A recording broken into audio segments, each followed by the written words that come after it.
Okay, we'll get started. I think everybody's done at the machine paying for their parking, so thanks for coming out.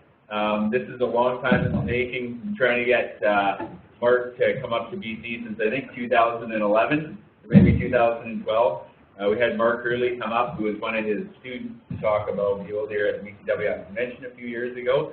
And Adam was able to facilitate bringing Mark up. He's got a resume that's this long. He's unbelievably well respected in his field. I don't need to go through the details. He's the guy. We wanted him here. This is more public education and trying to show everybody what goes on in other jurisdictions and what you can do when you have an adequately funded Fish and Wildlife agency, and also universities that have adequate funding to be able to answer questions and help us conserve what we all hold near and dear. Mule deer is the topic. He's also an elk expert. He's got a ton of work in caribou, wolves, grizzlies, again, you name it. He's kind of done most of it. He's been voluntold to do most of it, I guess. But we asked him to talk about mule deer. Mule deer is a hot topic in the Okanagan all across central BC. They're kind of a sign of resilient or healthy ecosystem, and it seems like in BC, mule deer are kind of in this long-term decline. So the objective tonight is just to bring some science into the conversation. Mark will give his presentation. We've got people at home that are watching this as being live streamed. So if you can kind of keep the chatter down, this mic picks it all up. And then once he's done, we'll take a few questions, and then Adam will talk about the provincial mule deer project, or Southern Interior mule deer project that we're proposing, and then we'll take some more questions if that works for everyone. Does that sound good? Yeah. Okay.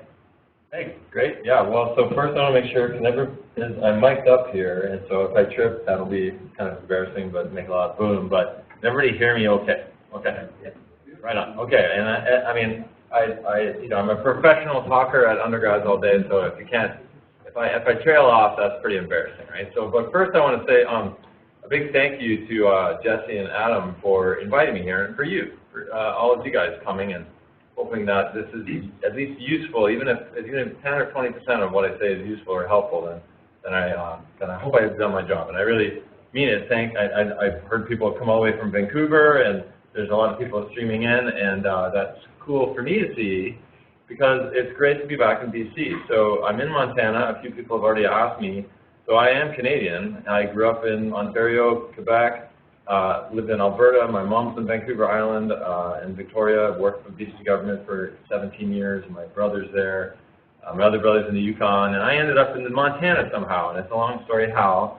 But there's lots of things about Montana that I actually really like. But it's been awesome coming back to Kelowna. I haven't been in Kelowna really for 10, 15 years, and the other amazing thing is this campus, what's happening at UBCO here, is just astonishing, and it's also just an amazing thing to have a university somewhere outside of Vancouver. And I say that because I did my postdoc in Vancouver, and it's a world-class city, etc., but I don't think I'd be happy going back to Vancouver. It was pretty cool. So the other thing I want to do first off is thank, really, again, I've been a professor at the University of Montana for 12 years, and really, everything I've learned about mule deer, which isn't very much, I've learned from these three folks. So, 3 or 4 folks. So this is Mark Hurley. Mark, being my, quote, PhD student, is one of the, it's a truism in general that you always learn more from your students than they learn from you, and especially somebody like Mark. I mean, Mark had been studying mule deer and elk in Idaho. He was the Idaho Fish and Game lead research biologist for mule deer, and showed up in my office the first week I was in Montana and basically wrote me into his world, and it's been great working with him. I'm also really lucky at the University of Montana. There's the guy's office next to me, Paul Lucas. He's the Colorado Division of Wildlife quantitative ecologist, the statistician for the whole state, and he kind of got scooped by us. We hired him to be a professor at the University of Montana. And then Chad Bishop. Chad Bishop was the assistant state director. He worked his way up through research in the research branch of Colorado Division of then Wildlife. And then again, we sort of stole him to be our wildlife biology program director. So one of the reasons I like our program at U of M is we have people in the professor jobs, like the job I have, who have actually worked in the wildlife branches, so to speak, or the fish and wildlife agencies of, and anybody that knows anything about elk and mule deer, I mean, Colorado is one of the sort of hot spots in the world for both hunting and also just, science-based management. And then Josh Nowak here is one of the best programmers and statisticians as well we've met. He's a Canadian-American guy, and so the four of us have really been the core of doing everything that I'm going to talk about, at least in terms of the science. Behind Mark, behind the badge here, behind the belt buckle, so to speak, are hundreds of Idaho Panhandle biologists, interns, students, volunteers, and volunteer hunters who've come out to help do this research. So I'll talk a bit about that later. I also want to thank, here's the funny photo from this morning. I got to, go a little bit into the burn on Okanagan Mountain here with Adam and Jesse, and it is my own mule deer hunting season, and I'm giving up to be here to talk to you guys. So it seemed only natural to try and go find a gigantic buck, of course, but we did. The snow here is kind of nice. It makes me feel like I'm in Canada. So thanks to you guys for hosting me here, and Jesse especially for the invites over the years that have been punctuated by children entering my life. So that's why it's taken me a while to get here. And it's also good to make fun of myself. I mean, I think you guys, certainly flatter me, and I think it's always good to make fun of someone who's being flattered, right? Namely myself. So this is, I think, a good little story about, how biologists learn how to do research, right? So this is how I first started doing research, and then I thought I was getting smarter, right? And the FATV then rolled over me in the creek, and I thought, well, that's no fun. I'm not going to do that again. And so it took me about 5-10 years to figure out that this is actually the way to do research in the Rockies, where I've been very lucky to work, and I still work in Banff National Park for about the last 15-20 years. So, the horse is always smarter than me, I guess. That's the story there. So, I'm going to throw a lot of information at us here today, and I guess I just want to tell you my philosophy is that, I've often found that groups like this who spend a lot of time outside and spend a lot of time thinking about animals are actually a fairly highly educated bunch when it comes to understanding wildlife. So if it's a little too much, I'm not going anywhere, and I'm happy to talk about and answer things later. But when I'm talking, a little bit set the stage for mule deer, just because I think there's a few things that are important. Talk about what, research has been done in Idaho and what their kind of main goals were, how they do it, because that's actually something that's obviously very germane to what you guys are thinking about here. Talk a little bit about, what the basic trends in population dynamics are, and then go into the things that, 3 examples of things. And I'm going to hit the highlights, right? I'm not going to probably talk about white-tailed deer enough or invasive species enough, and can't talk about everything. But I'm going to talk about predation, because that's usually the very first thing that comes up. Food, and then humans in a variety of ways, and show you what Idaho Fish and Game is doing with the science that we've done. Okay, so here's mule deer. I don't need to tell this audience anything, but mule deer are, I think, one of the questions is why mule deer, but in this part of the world, in the American West and Western North America, there have been long-term sort of trends of declining things like recruitment and population size, not just here, right? Also in Idaho, also in Western Colorado, and there's been decades of work done in Colorado and Idaho trying to figure out these same sort of questions you guys are thinking about, like why are mule deer declining, right? And of course, we see the range distribution. They certainly are a Western species that we think evolved in open habitats, right? They're not very comfortable in choked out forests and thick, dense cover. They like open areas, and they're pretty effective in those, but when they, when we see successional pathways and forest growth that chokes out their line of sight, they don't do so well in them, and they're a Western species. That's the main point here. This is a figure that just kind of talks about a year in the life of mule deer, right? So let's say they're on their winter range, they drop their antlers, they start migrating in the spring. Their birthing season is in late May, early June. There's lactation costs that enter in June, and they start to wean their fawns in late July, basically late July. Males are growing antlers in this time. What's key here are these 2 bars, which tell just kind of cartoonish what they eat, right? And this, again, is probably not too much news, but the key is this. In the summer and spring, the diet of mule deer is primarily forbs, wildflowers, lupins, balsamers, things like that, right? That's where they're getting, especially here, all of their energy for lactation, right?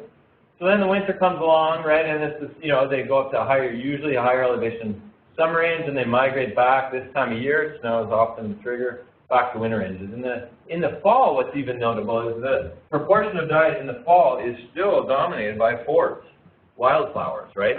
And it's really not until the winter when we see browse pop back up, right, in terms of the alders and willows and aspen and things like that. What we might think of deer as browsers, right? White-tailed deer especially too are much more dependent on browse. Mule deer are not. Mule deer depend on flowers, wildflowers, basically. Right? So that's a little bit of a year in the life of a mule deer. You know, what we see with mule deer population growth is that because they're able to have from 1 to 3 fawns, right? That's very different from elk. It's very different from pronghorn that always have 2.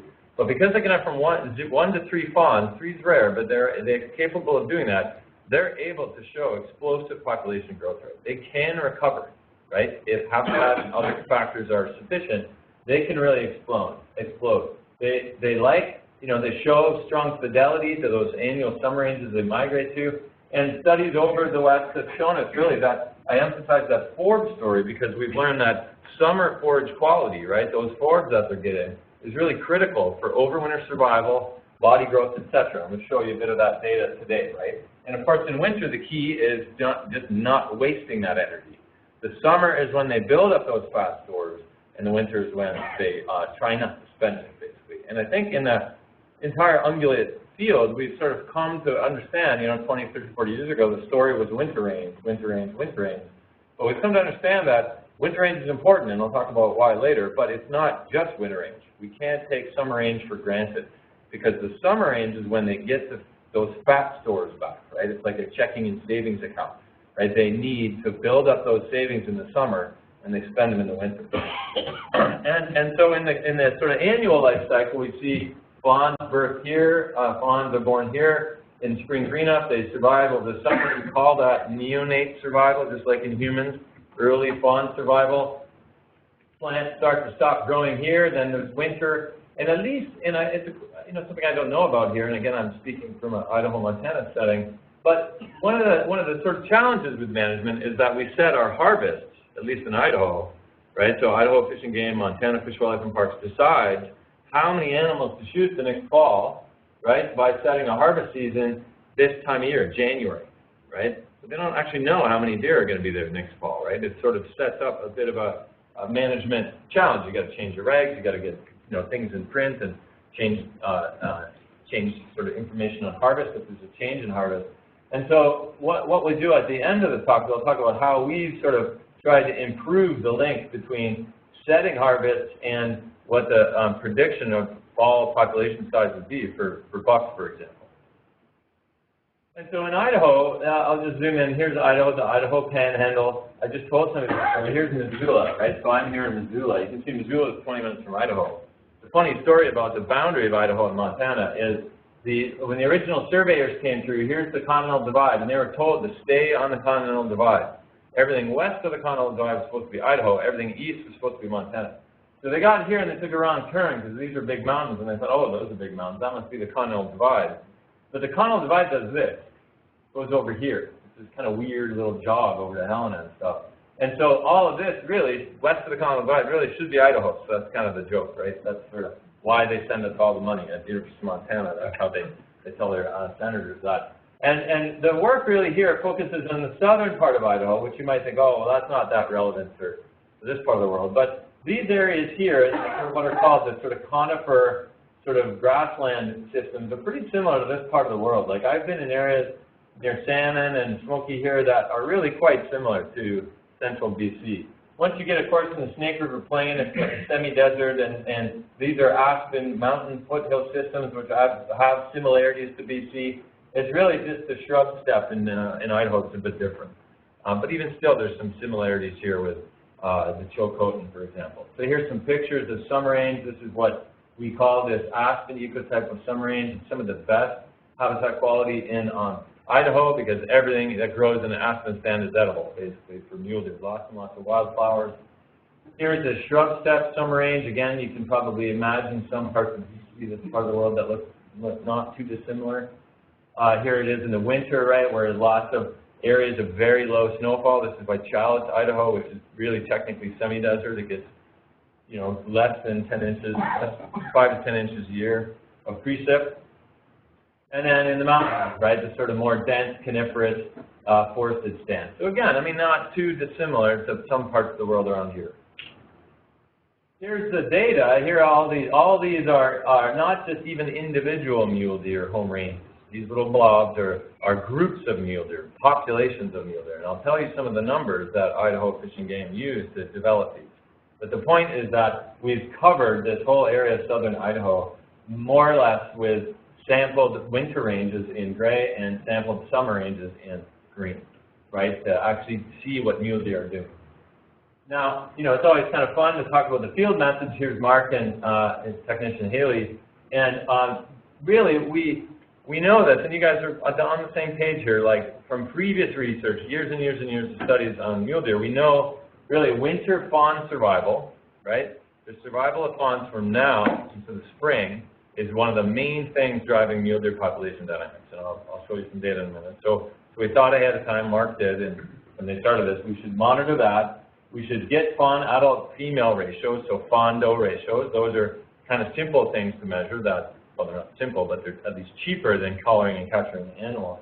And then, of course, adult female survival. Those are the three real key ingredients that drive the number of mule deer out there in a system, right? Including, of course, the number of male mule deer, right? Now, how Idaho catches them, you can see it in the background here. It's a very effective system. They use a combination of drive nets and helicopters, right? So I've gone out and caught 200-300 mule deer in a weekend with volunteers from folks like you, and what they do is have kilometers of drive nets, right, set up in X's on high-density winter ranges where there's a lot of mule deer, and while the volunteer crews and people like me are out upsetting these, this is one of my undergrads, here's some Idaho Fish and Game folks, here's some volunteer hunters. When we set up these drive nets, while we're doing that, Mark and the IDFD capture team are out zooming around in a helicopter catching the more difficult to catch mule deer that live often harder to access areas, lower density situations. And then when we're done, we sort of radio them, and then the helicopter sort of slowly, and it's really, it's not, we don't run them into the nest, but they come to the nest, and all of us hide in the shrubs or hide somewhere, and then as soon as these deer hit the net, we jump on them and then sort of capture them, handle them, blindfold them, but we're not using chemical immobilization, we let them go right away. And as I said, we can do like 300 in a weekend kind of thing. And then we weigh them, right? And you'll see later body weights and the variation in body weights of fawns at this part of the year right now is really what drives overwinter survival. And it would be hard to say it's not fun, right? So when we sort of look at, well, what have they done here? And again, this is an army of people that have done this. 11 study areas. Here's the capture sites over Idaho. 52 little sampling areas within those 11 study areas. We've done, you know, Idaho Fish and Game has done this from about 1990 to the present. In fact, I'm doing it this December after Christmas with some students. They do some population counts, but generally, Idaho doesn't go out and fly and count animals every year, right? That's extremely expensive, flying around in a machine and counting animals. Instead, they've done on average, one or two population counts. This is a huge area, right? You can't fly around there and count all the mule deer in there. There's 100,000 mule deer in there, basically. So instead, what they've done is, over the time period, you know, one time of the year, they might fly this once, then they fly that the next year, and they sort of work their way through that, but that takes 11, 12 years, right? 11 or 12 years. But what we did do is we, over this 10, 12-year period, radio collared 3,100 mule deer fawns at this time of the year, 6 months old, right? And to see those kinds of samples, that's similar to medical statistics, right? When we do studies on the effects of smoking on cancer or the effects of, you know, lifestyles or whatever on early onset diabetes, we have similar sample sizes to medical studies, right? So the strength of the things we can get here are really incredible. Now, they didn't start that way, right? They started with 30, 40, 50 here, 20, 30, 40 there. But over time, started to see the strength of collecting data like this. About 250 neonate fawns in 4 study areas. So there was 1, 2, 3, 4 areas where they caught the neonates right when they were born in June.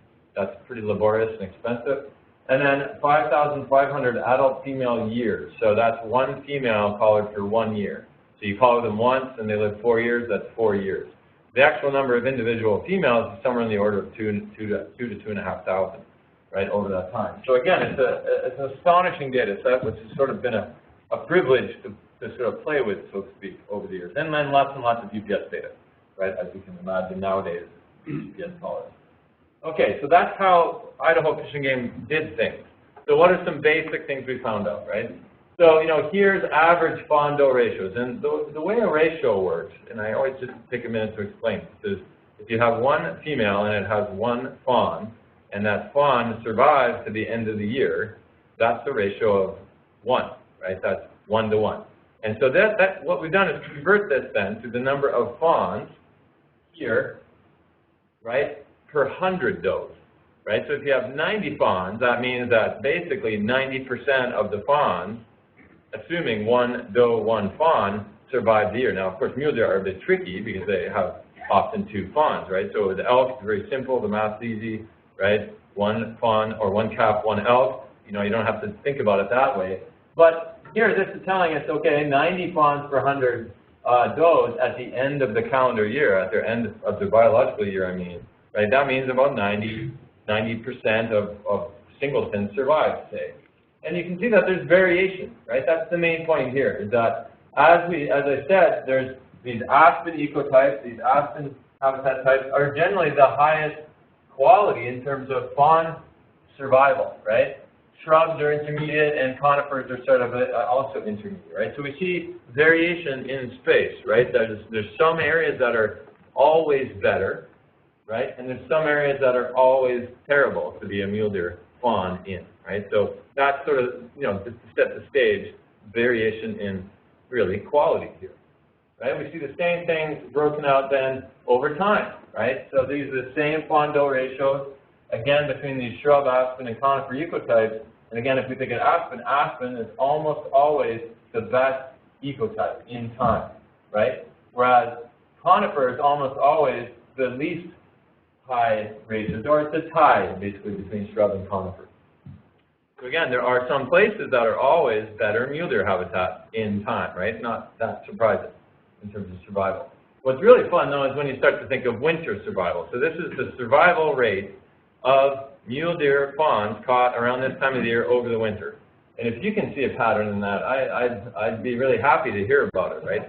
The point is, it's a spaghetti bowl, right? It's super noisy. It's super variable, right? It depends. Like, for example, we'll show you later, the fact that the snow came this year right now, and it might not melt, right? That might be it. You guys might be skating on Lake Okanagan this winter. Who knows, right? But that sets up, a situation where this winter may be very different from next winter, right? Especially coming on the heels of probably what here was a drought. In Idaho and Montana, it was the worst drought recorded in about 20 years, right? We had no precipitation in Missoula from June 22nd to September 10th. 0 precipitation. So you think about what wildflowers need and why we all water our garden in the summer. Well, there's no forbs for those mule deer, and the mule deer this winter are going to tank. Their overwinter survival is going to be down here. Look at it, 10 to 20%. In some units, only 10% of the fawns survive the winter, right? That's devastating for a population. That population might take decades to recover that. Other units, like, oh boy, 90% of the fawns survive. In the same unit, it went from 10% to 70% the very next winter, showing very rapid potential for population recovery, right? Boom. And again, this is just, I'm not telling you why they vary right now. I'm just telling you they vary. So not that surprising. We see the same thing then with population trends. This is one unit from 1965, and of course, somebody took a holiday here, and I don't know what happened, but the populations, they show two things. One, this sort of long-term trend downwards, right? This is one of those population units, the one in Idaho with the longest-term data. So they show a long-term decline, but they also show that amazing potential for mule deer population to recover. Boom, they're back. Crash, boom, they're back. Crash, boom, they're back, right? But each time that recovery is less and less and less, right? So that's those are the questions. Why? Kind of weird being surrounded by my talks on all these screens. But we also see that when we look at population size now, here's population size, and there are some units where these sampling units where they have some time series. We see some units that don't vary, right? It's pretty steady eddy, right? There's always about 2,000 to 2,500 mule deer in this unit. There's always about 1,000 mule deer in this unit, right? We see other ones, though, where it's extremely variable, right? Where a population goes from 4,000 to 1,500 back up to 3,000, right? Again, 3,500 to 2,000, up to 3,500 again 4 years later, down to 1,500, etc. And so these populations bounce around. And it's again maybe a little bit of an obvious thing to say, right? But I think it's this. Imagine trying to predict this, right? Like imagine if and people always say wildlife management's easier, then it should be very easy. To me, it's like if I could predict this stuff, I wouldn't be working in wildlife. I'd be in Wall Street, right? Because it's the same bouncy noise and stocks and stuff, right? Who can predict the next oil boom, right? If I could predict the next mule deer boom, I wouldn't go work in oil and gas. That's a long story. I spent a long time in Alberta. I worked in Alberta long enough to be scarred that way. Okay, so that's a little bit of the variation of trends. Then when we see like, okay, so what's killing them, right? What's killing these? In this case, this is marked fawns. These are the 6-month-old marked fawns. And again, we see time, right? 1999, 2005. Well, we see two major things again. Variation, and we've categorized these into two just simple categories here. Predation, right? We're going to talk a lot about predation in a minute. And malnutrition, starvation, right? They actually starve to death. And so what we see is, a lot of the time you might say, yes, look, definitely like predation is the dominant cause of mortality, right? But there are quite a few winters where, like here, 35% of all mule deer fawns starve to death, right? That's probably what's driving some of that annual variation, the malnutrition, because the variation in malnutrition is much bigger, that's the second point, than the variation due to predation. Predation is almost always about 15%, right? But malnutrition goes from 2 or 3% to 35%, right? Big variation in overwinter starvation, right? Kind of, on average, the same things happen with predation. And when we kind of look at females, right, now we're sort of delving in a little bit more into, well, what's actually killing them, right? And these are, again, the mortality rates, right? Wolves, inconsequential, right? Even the sort of big recovery and much publicized recovery of wolves in Idaho has really not much effect on mule deer. We can talk a lot about that if you want. Boom, it's mountain lions, and then unknown predation. Typically these two categories here, unknown predation and other, and I've done lots of these studies. I mean, you just sometimes get there and there's nothing left, right? It's like wildlife CSI with a fragment of bone, or you get there and there's mountain lion scots, there's wolves, there's bears, everybody's been there. So who knows what killed it, right? But again, a lot of this is coyotes. I'll show you in a minute. But that's significant, mountain lion predation across the state. As an aside, it's very interesting. The last few years, the mule deer research program in Idaho is way far ahead of the elk program until Mark took over the elk program, and now they've collared about 600 elk across Idaho in the last 3 years. Again, much ado about wolves. The main culprit is mountain lions, right? So wolves, wolves, wolves. It's always good to kill wolves. Everybody always feels good about it and talks about it. But mountain lions here are the main event for mule deer in Idaho. And then when we sort of unpack those fawns a little bit, right?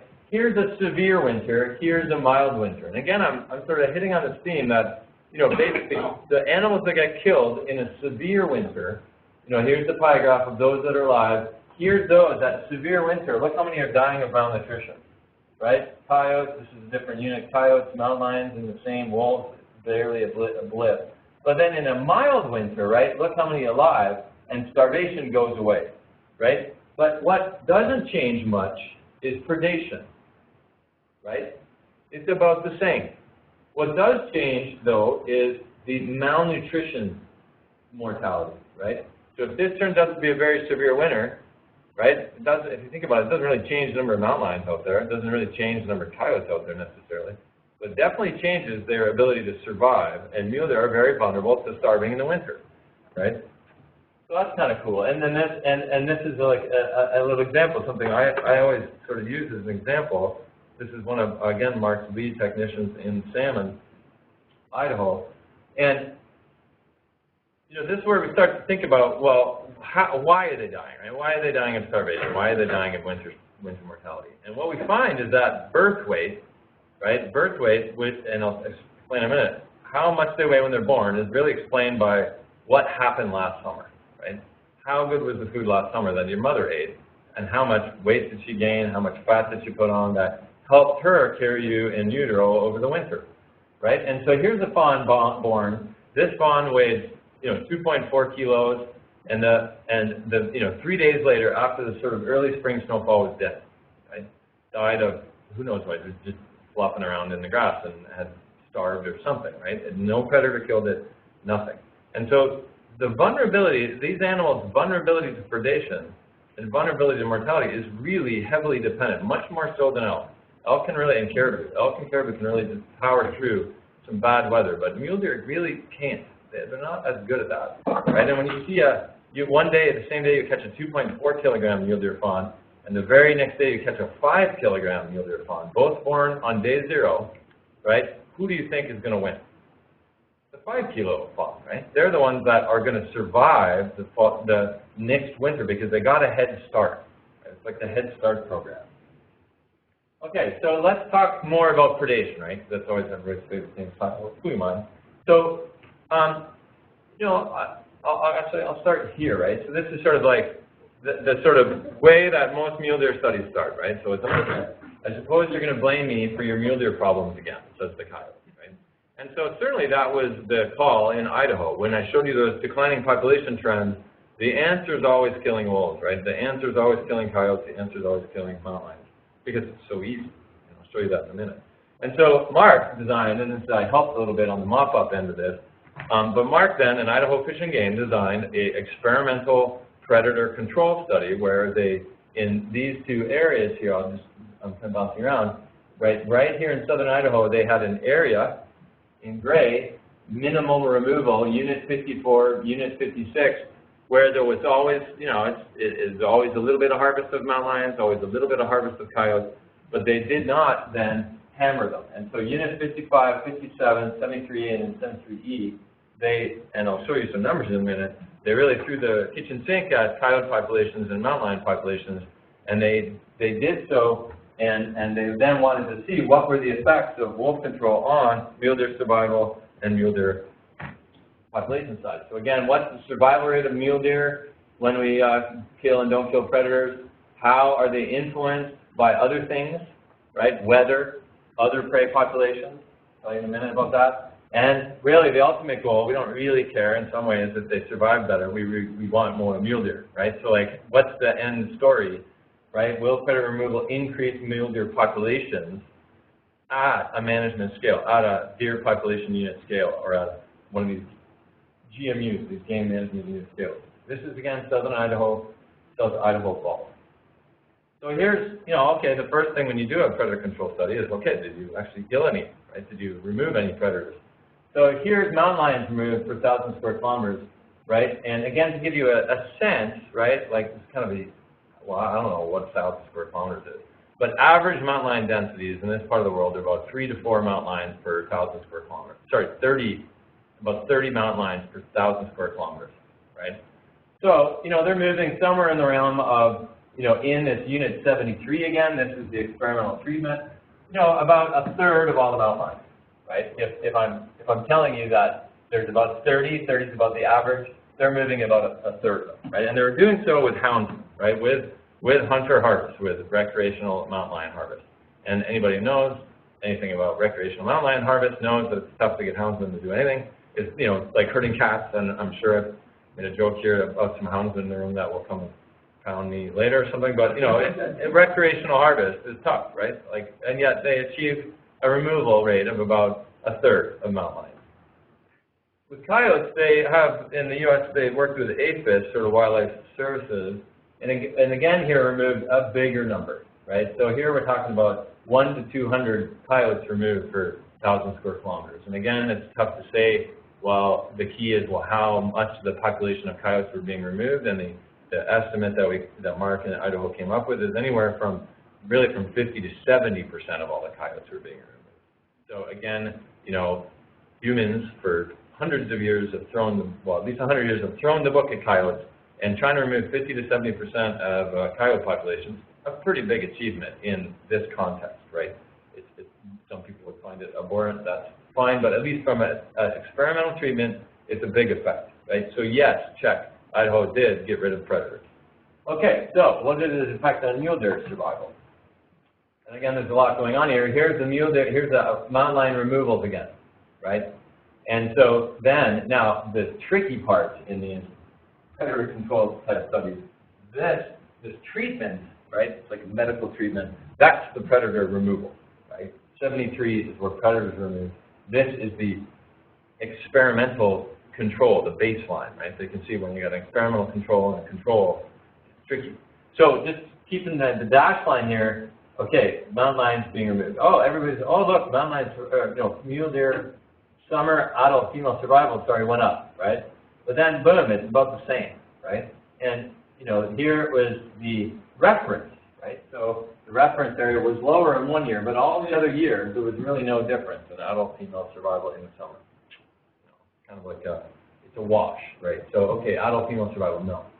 Let's look at winter adult female survival. So again, winter adult female survival, not so much, not much of a difference, right? Like, here they are throwing the book at mountain lions and cougars and coyotes, and it's tough to really get excited about anything there, right? It's not really much going on. What about fawns then, right? So here's summer fawn survival, and again, the dashed line is where predators are being hammered, right? 1 year, oh, it looks good, things are looking better, oh, worse, oh, about the same, oh, a little bit better. So, there was some little marginal effect of removal on fawns in the summer, but it wasn't very impressive. But what I told you is the actions in the winter, right? The overwinter survival. And again, the overwinter survival, there's a little bit of a signature there, right? Just a slightly higher survival, maybe 5 to 10% for 1, 2, 3 years of the study. 1 year of the study was much lower survival, right? And now look at this, though. What do you think happened in 2002? You probably all can guess. They got hammered in the winter. Right? It was a big snow winter, right? So look at the magnitude of that effect, right? Look how much survival tanked from a bad winter, and look how much survival increased from throwing the kitchen sink at mountain lions and coyotes, right? I mean, it sort of tells you that mountain lion and predator removal here wasn't really doing too much. And in fact, when we then modeled it, and we built statistical models to tell us what was driving that variation, summer precip was the #1 factor driving annual survival of mule deer fawns. #2 was winter severity. #3 was how big they are when you caught them. All three of which tie directly to habitat, right? Directly to forage, directly to habitat quality. Mountain lion density was the only, there was a signature of mountain lion removals. Mountain lion removals did slightly increase overwinter survival of mule deer fawns, right? Like that figure I showed you, by about 5%. Certainly not impressive, right? And again, in no removal, there was no change, right? Coyote removal increased population growth rate by less than 1% per year, right? They teamed up with wildlife services, they put planes up in the air, they flew around and shot coyotes, they flew kitchen sink at coyotes, 1%, whoopee. Lion removal increased 2.4% per year, right? So yeah, you could think, okay, yeah, mountain lions, let's do mountain lions. And really, we puzzled through this in the analysis. Why so little effect? And what we found is that when mountain lions were removed, more animals starved to death. Right? That's that sort of balancing again. Ecologists use this word compensation, which sounds like some sort of payment from the government or something. But so which it's not. But it just means that as one mortality source goes down, the other one goes up. Right? It's a seesaw. Right? So we didn't really get far with adults. Because those ones that were not being killed by mountain lions were in weak condition, old, etc. And that's exactly what happened. The slightly higher survival of those with mountain lion removals increased the age of those females, which decreased twinning rates and decreased their fawn survival. Right? So we let the mule deer doe population get older, and they sort of started to reproductively slow down and approach senescence and have fewer twins, and they were smaller and they had lower survival, right? So again, that's again this idea of compensation, right? You push one end of the demographic race and the other one goes down, right? And again, the coyote cause mortality on mule deer fawns was totally driven by bunny density, jackrabbits, lagomorphs, right? And lagomorphs in the system are driven by precipitation. In a lagged effect, so it gets a bit complicated there. But basically, coyotes were eating all the time jackrabbits, right? And then when there was a little blip in the spring of vulnerable mule deer fawns, then they'd go eat some mule deer fawns, right? But really, their system, their world is driven by rabbits, by jackrabbits. And if you know anything about jackrabbits, they're pretty big for a coyote, right? And again, the weather angle, right? I told you, look at that. Look at the effect of weather in that year, 2002, right? Swamped any predator control stuff, right? And again, so weather, you know, it's variable. Predation balances with weather, right? In a really, really severe winter, you know, it kills the animals that would have starved to death. Mountain lions kill those animals that might have starved to death anyway, right? It modifies what I call predator effectiveness, right? Et cetera, et cetera. And weather drives the dynamics.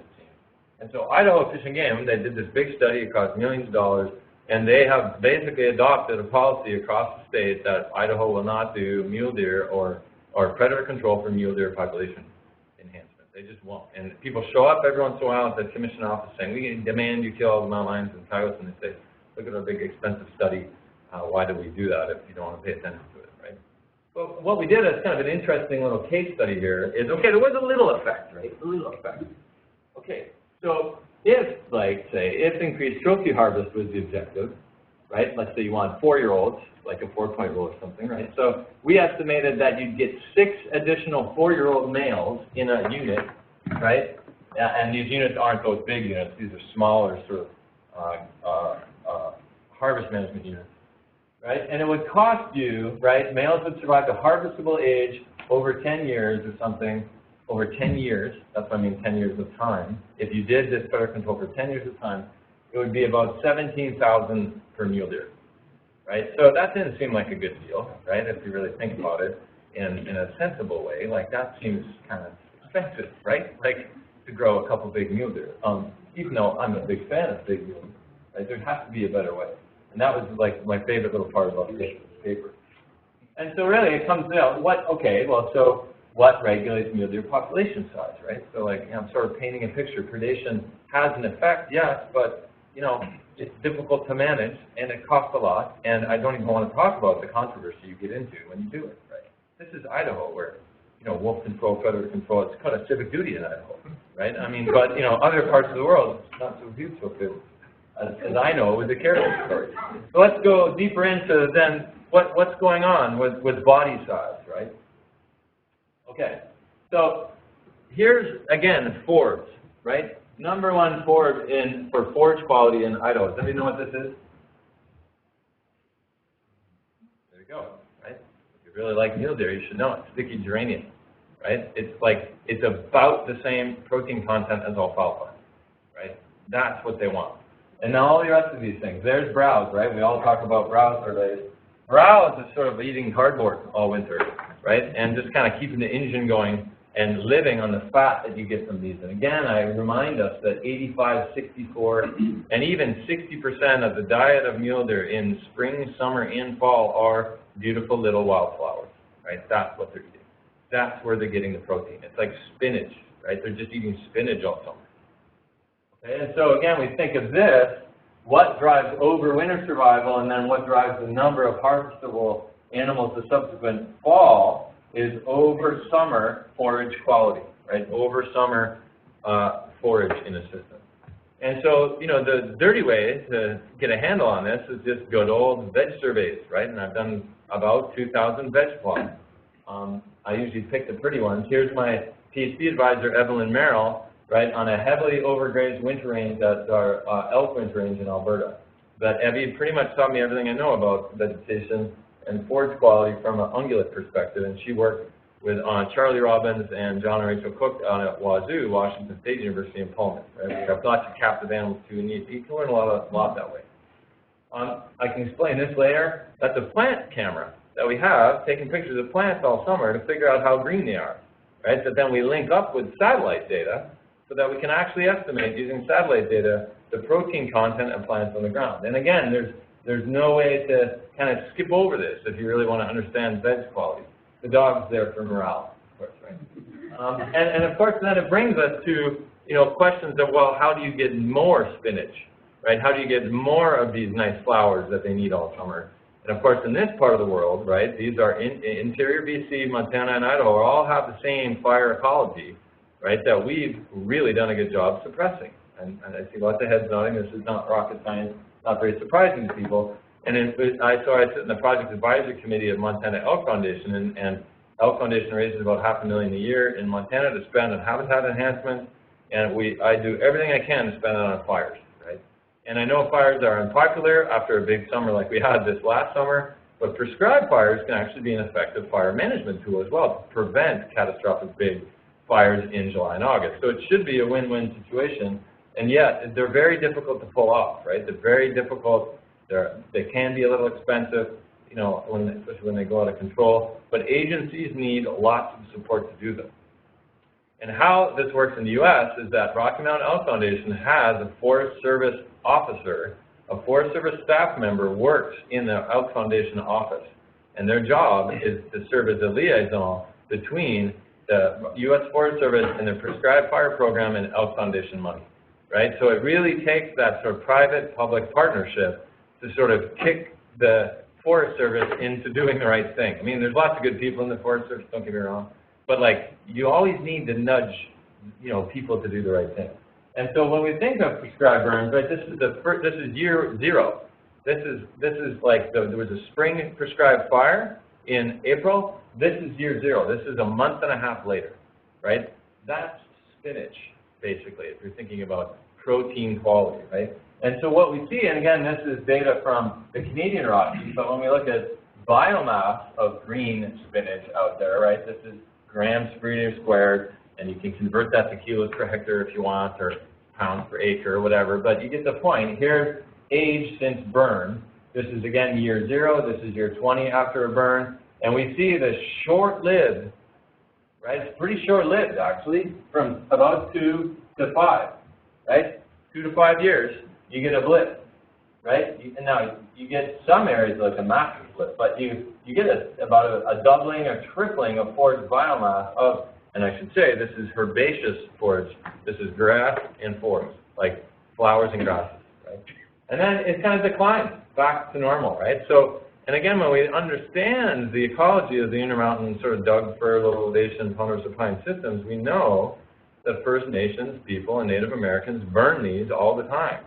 And they burn them for a variety of reasons, culturally and everything, but they were burning them to, one of the main reasons we think is to enhance ungulate forage, so they could eat them, right? I mean, it's a pretty good system, right? It works. And these systems have adapted for them. Lots of other species need fire. Flame-related owls, for example, right? Really need these open understory ponderosa pine stands. So there's lots of other sort of endangered, threatened species that depend on these kinds of systems. Right? Another example, this is just an example. I told you a lot about aspen in Idaho. Aspen are good, right? Aspen were the highest fawn survival, the highest adult-female survival, the largest population sizes, blah, blah, blah, right? And what we've seen in the American West, at least, and I guess I know a little less about this here, is we've seen massive declines of, you know, mid-elevation aspen. So here's an area in central Utah, just below, this is the Idaho border here, and this shows a mountain range where that was covered in aspen, right, about 1985, and the current distribution of aspen in that area, right? Aspen are declining, right, and there's a whole host of reasons. I could give a whole talk on why aspen are declining. It's got something to do with cows. It's got something to do with overabundant elk in some situations, and it's got something to do with climate, right, and also forest management and fire, right? So we could do things that would really benefit those wildflowers, basically, if aspen decline was an issue here, for example, right? But when we sort of tie this, how does all this stuff I'm talking about with flowers, how does that affect mule deer, right? And the real key mechanism is, again, through body weight, right? Birth weight, how much they weigh when they're born, and how much they weigh at the end of the summer entering the winter. That determines whether or not they make it or not, right? And again, this the same trend. This is body weight, this is in body mass, right? This is in kilos. And again, look at the variation, right? 70 to 90 kilos. I mean, that's a big range of variation in a 6-month-old mule deer fawn that started at 2.5 kilos, right? That's a huge range variation. And that then translates to basically early, so, oh, I guess I have the same figure in there. Right, sorry. And so one of the challenges then to sort of link variation, like those bed surveys we do are extremely laborious, and you saw the quadrat, right? It's a meter squared. Yippee.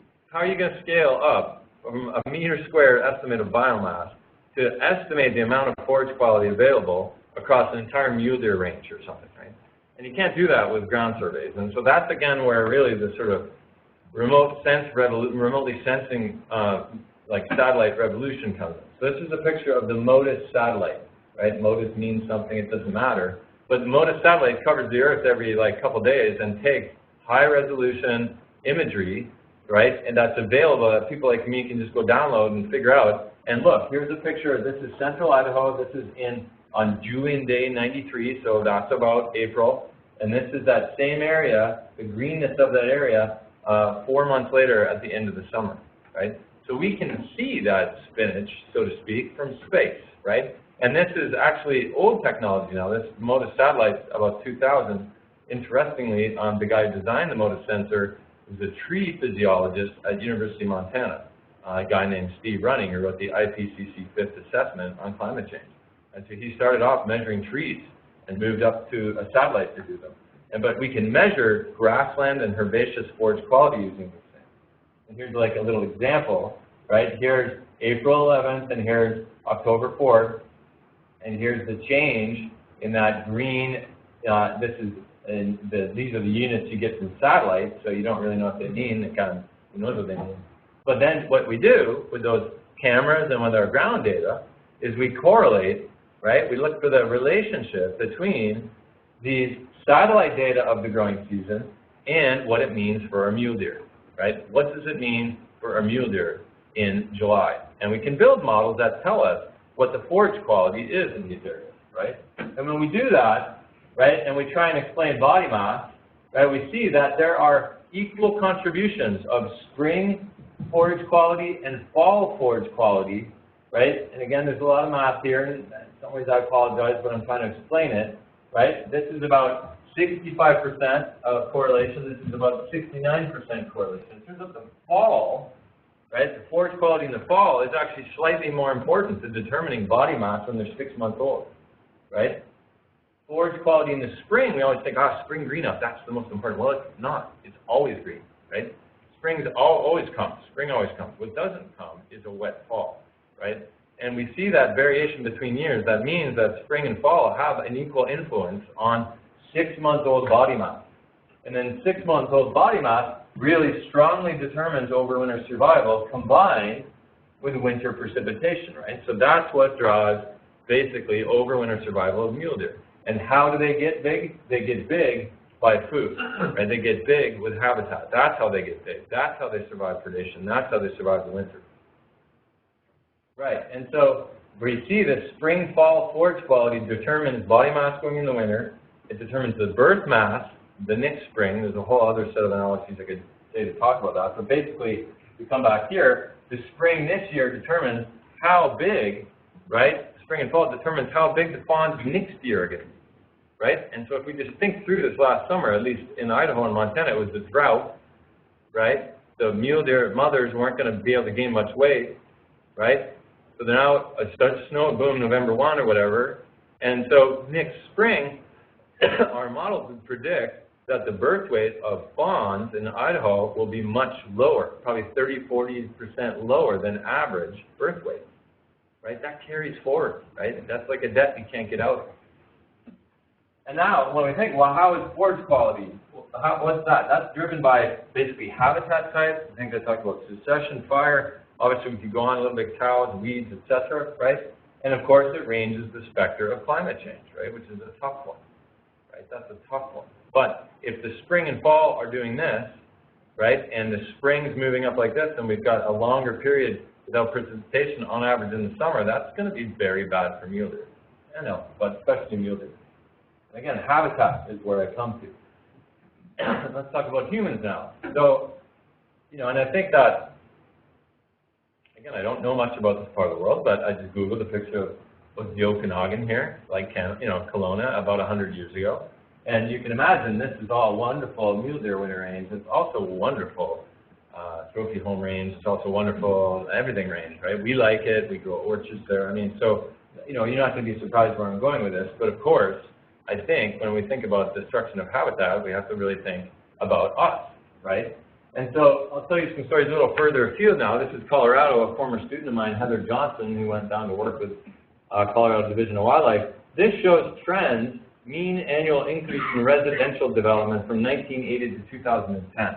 Right? And the numbers are difficult, right? But we can see 50% growth in residential development in red, right? And I guess I would challenge you, maybe you already know it, but I bet you the figure wouldn't be that different for the Okanagan, right? Probably. And I mean, you know, it's probably going to look like Boise, actually, and, you know, Boise's about 250,000 people, right? High-tech, innovation, university, right? That's part of it. And what does that translate to? Here's fawn ratios in these same units over time from 1980 to 2010. What do we see? Oh, a declining fawn-doe ratio. That's telling us the population is declining, right? These populations are declining all over Colorado, right? For a variety of the same reasons as here, right? And when we see, well, what's the relationship between the amount of a deer analysis unit? Now, what a deer analysis unit is doesn't really matter. It's a place where deer live, and we study them, right? But as the amount of a deer analysis unit increases from 0 to 40%, that's affected by residential development. Look what happens to fawn-doe ratios. They're tanking. And right here is the line where you get stable population growth rate, right? So if an area, and again, how we define area is a bit strange, but like if it goes over 20, 30% of an area affected by residential development, your mule deer population declines.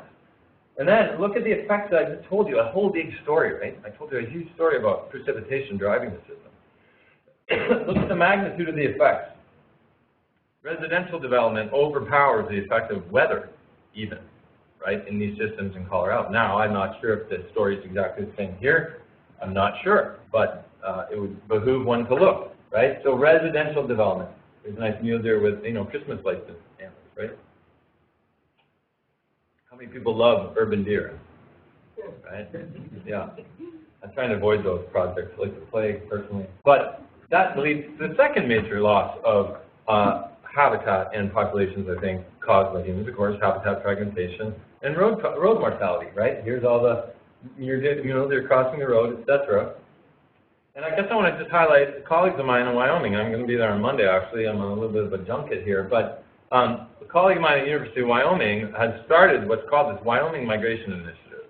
And what's the most amazing to me about it is he's really got hunting groups like you guys all excited, and he's got them beating on the door of Wyoming Department of Game and Fish to really, number one, understand the migrations in the system, and then understand how to conserve them, right?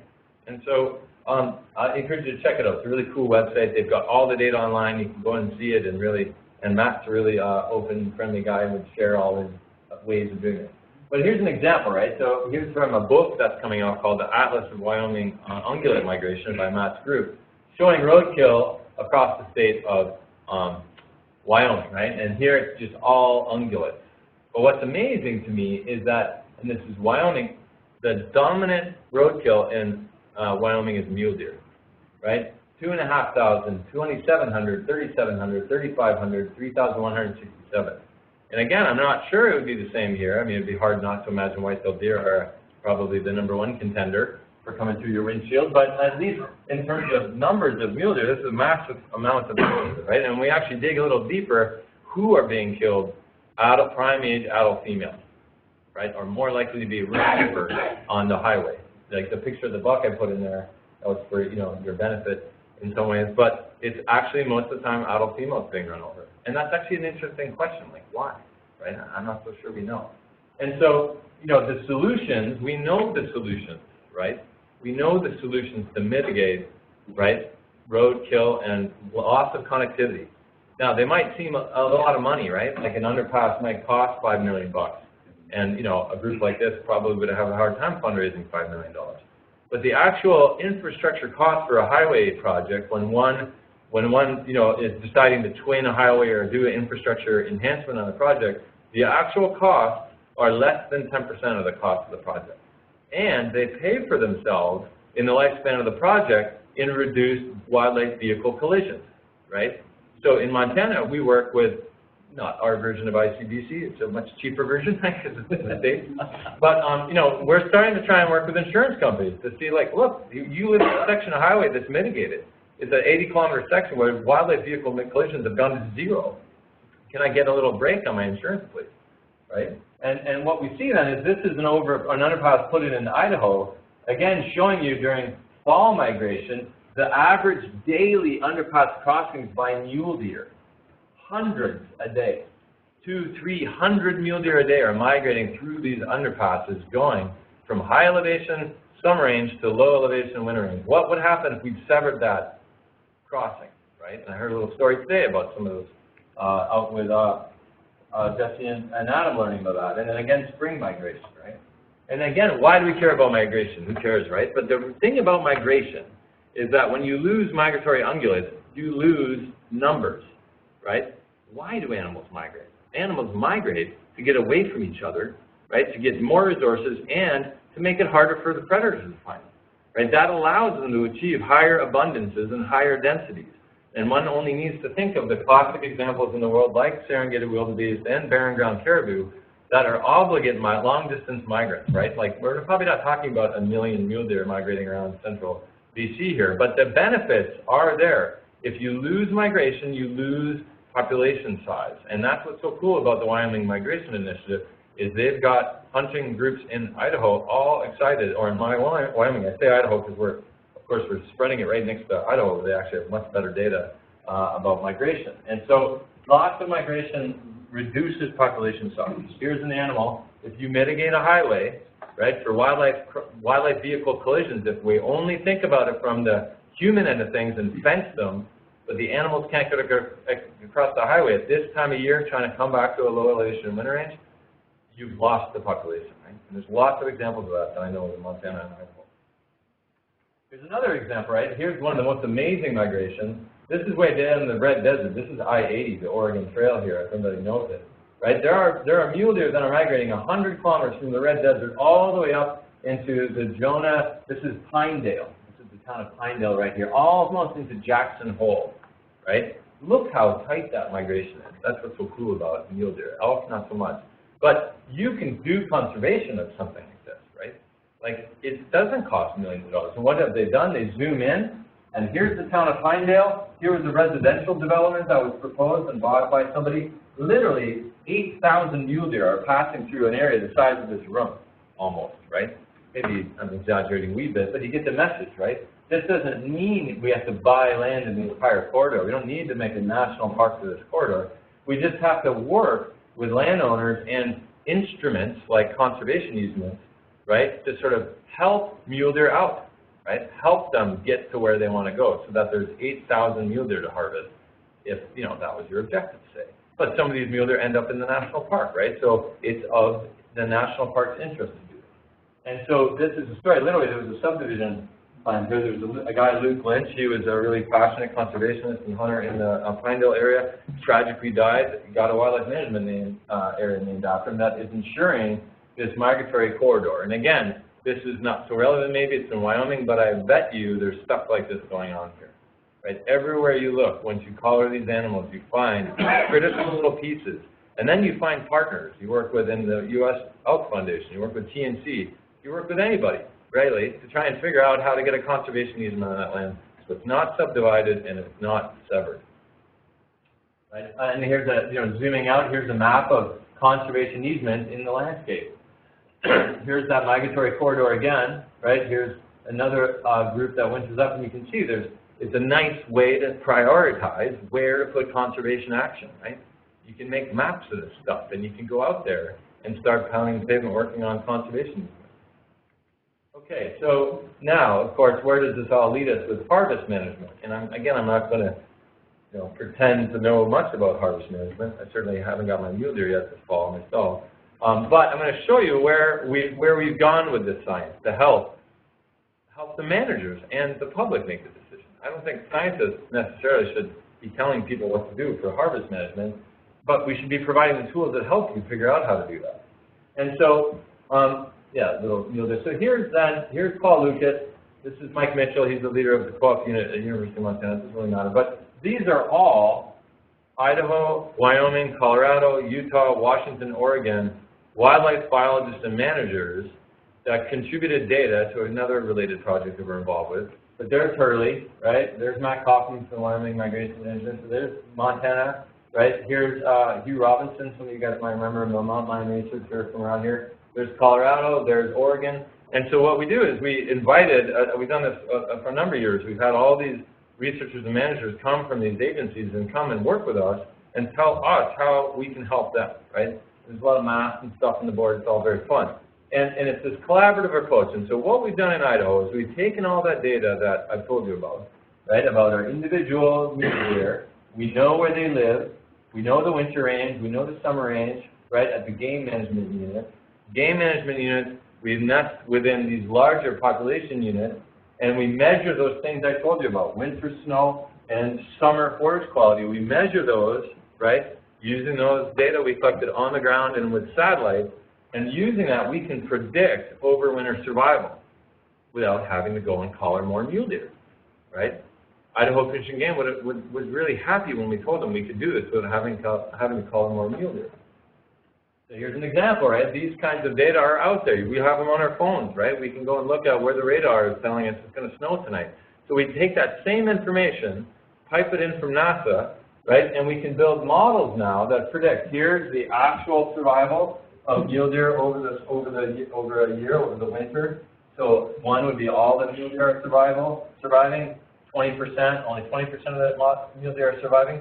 And here's our prediction from the model. Now, of course, it's not perfect, right? But again, this is harder than the stock market. I'm pretty happy with this, actually. And what this black line tells you is that our model perfectly matches reality, right? Of course, it doesn't work out perfect, but we can explain about 70% of the variation in overwinter mule or annual mule deer survival, right? Our blue line is our sort of data. We can explain 70% of the variance just with these three variables, right? How much early snow came, how much of the winter was covered by snow, and the fall forage quality measured by satellite. Note spring has no relevance here, right? You don't need spring to predict the survival and therefore the number of mule deer next fall, right? We need how wet it was in the fall and what the growing conditions and the forage was like, and we need to know how early winter came and how long winter stayed, right? And if we know those three things across the entire state of Idaho, we can predict population size.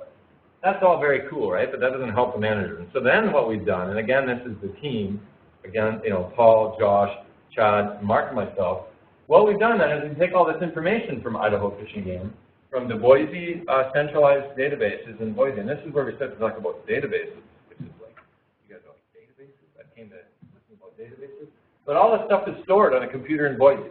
You got the harvest numbers from last year. You got the sex and age ratios that the biologists collect on, fawn-doe ratios, buck-doe ratios, etc. Adult survival, winter fawn survival. Boom, you can put them all together with a bit of math, right? That's why we make people take math in school and stuff, so we can count mule deer better. And we tell you how many animals are going to be there the next year, right? Okay, that's nice. But then we embed that, right? Now it's starting to get crazy. Now we embed that. We've got a server, cloud-based computing server, University of Montana. We call it POPR, right? It then goes and talks to the agency databases. We had to work, you can imagine, with the agencies to have them trust us to let us into their firewall and get their data and bring it back to our server in Montana, right? And then we've got these authenticated users. Well, who are those? Those are Idaho Fish and Game biologists. Those are Montana mountain lion biologists. Those could be, and we've done this in workshops, those could be members of the public. Oh, you want to play around with some harvest snares? Okay, here you go. Then it goes to NASA. It goes to a NASA server. This is my tool. It goes to NASA, gets the data we need to predict what harvest will be next fall. And then we use that in an easy-to-use, like the actual math and the code. Nobody wants to see that. So what we do is we create a nice little website, right? Oh, so you're from South Dakota. You click that button. Oh, Montana. Oh, you go here. Oh, chronic wasting disease. I don't want to go to that button, right? So, and then you can play around with something. Here's an example. So when you click on the Idaho button, what it's doing is it's actually going, if you're an Idaho Fish and Game employee, it's going to Boise, getting your data and bringing it back. And we can do this on your smartphone, right? So there's no reason why, if we have apps to do everything else on our phone, why can't we manage a mule deer population on our phone, right?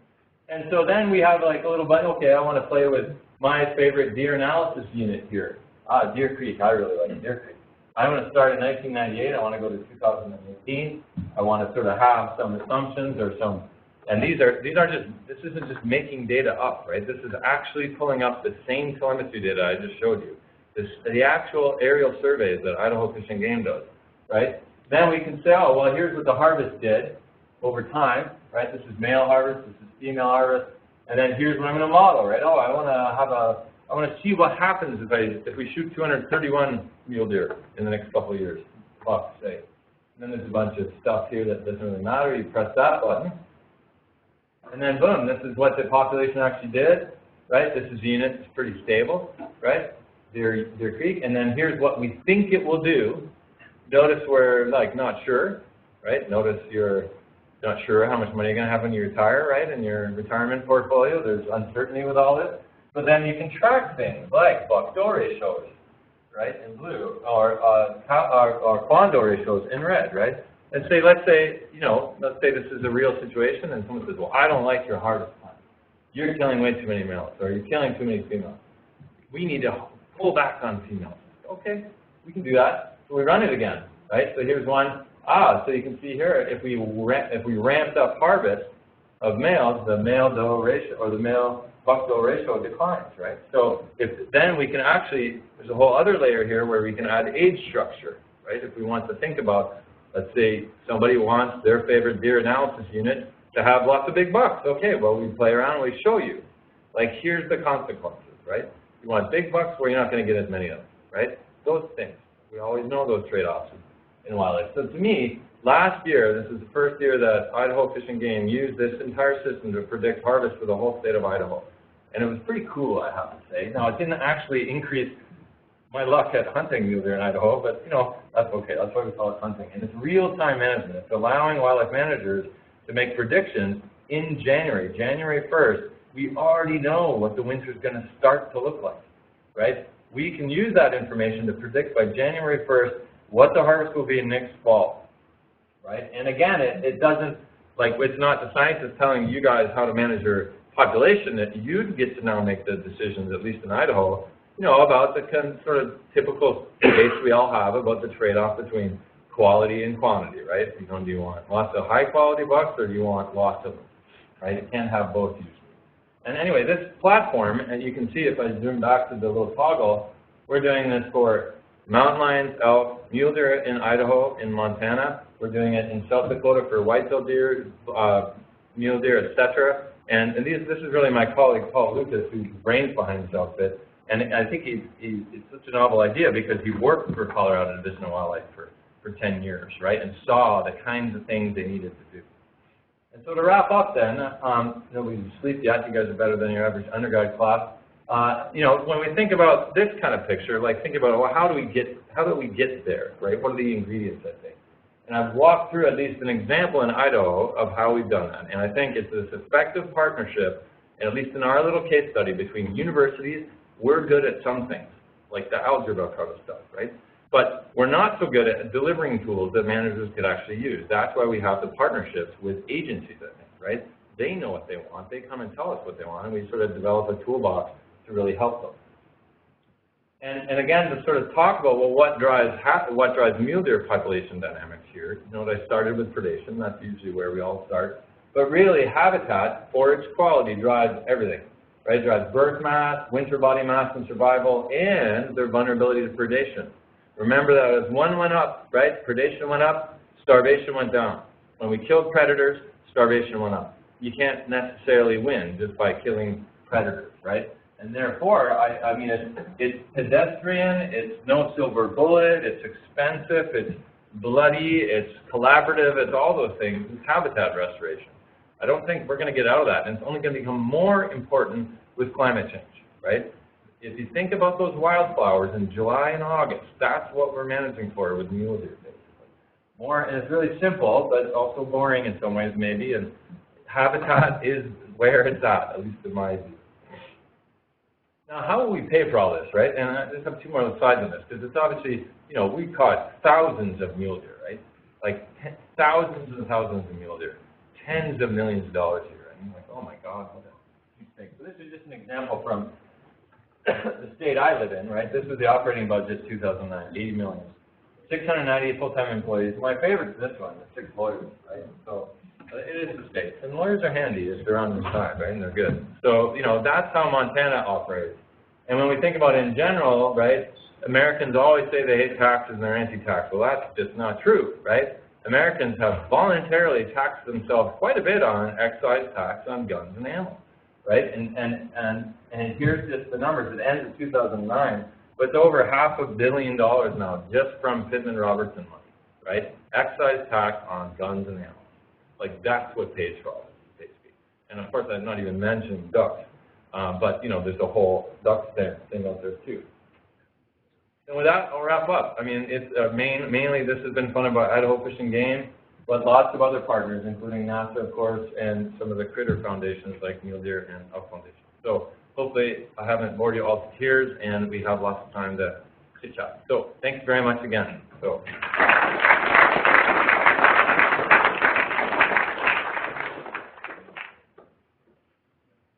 Take questions now, and then Adam's going to plug his computer in, and you guys can give Mark a few questions if you want. Yeah. Oh, it's good to be here. Thank you very much.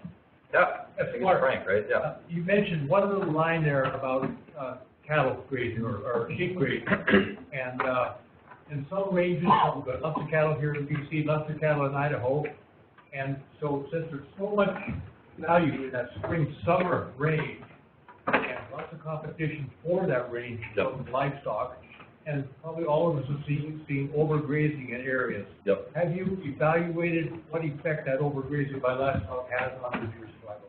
Yeah, no, very good question. The question is about the effects of cattle grazing on actual deer survival. And the short answer is in this data set, no.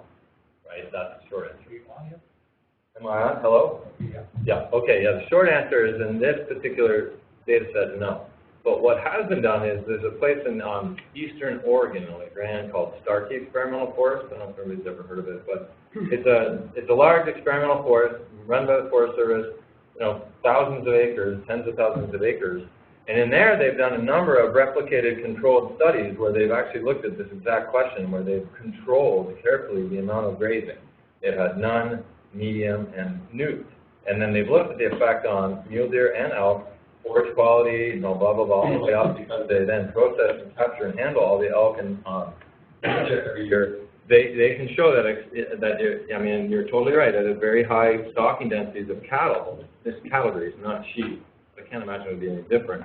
But at high stocking densities of cattle, especially in the spring, right, because then by the time, like the earlier they put them in, there was the stronger negative effect on it. Because if you put the cows in too early, then the vegetation can't recover for the rest of the summer because there's no precipitation, right? So it's both a question of the amount of grazing and the timing of grazing, right? And now at the same point, it kind of differed a little bit. It varied in some situations between what type of ecosystem you're in. Like some grasslands can handle cattle grazing. And in fact, in some like more grassland systems, like cattle grazing is actually beneficial for mule deer, right? Because it reduces sort of standing dead biomass, like the wolfy grass, so to speak, that nothing wants to eat, right? So you can't have no grazing, like, well, you can, but no grazing is also necessarily sometimes bad for mule deer, but way too much grazing is certainly bad, right? And also, I think, with respect to the timing of grazing in fires. So I imagine right now there's sort of, you know, grazing management plans being drafted up for where the cows are going to go in these burns next summer.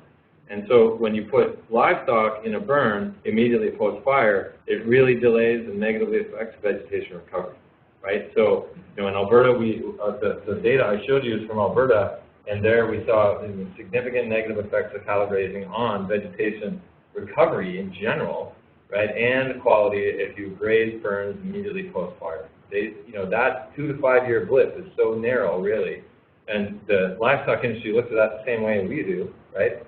Oh, my cow's in there. It's great, but you know, it's better if you give those as long as you can to get a break from them. So, good question. I'll try to totally answer it. But any other questions?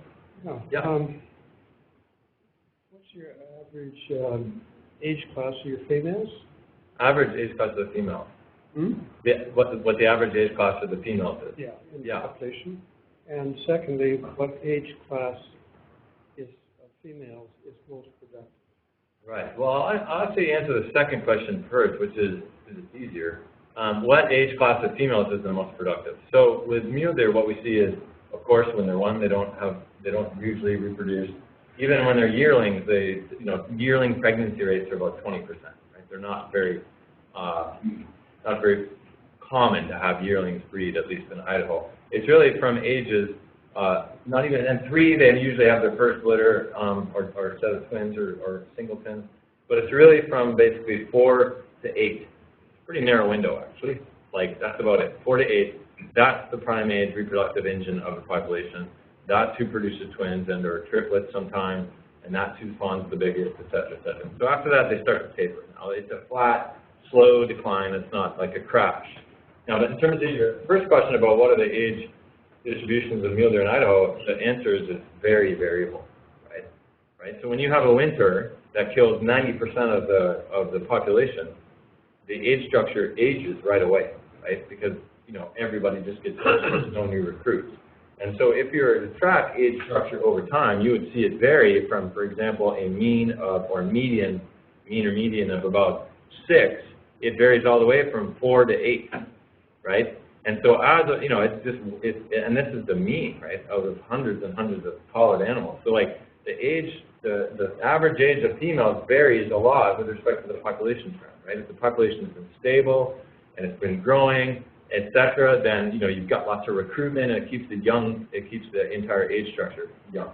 So it's not a very satisfying answer, but, you know, over 11 population units over 14 years, the short answer is it's very variable.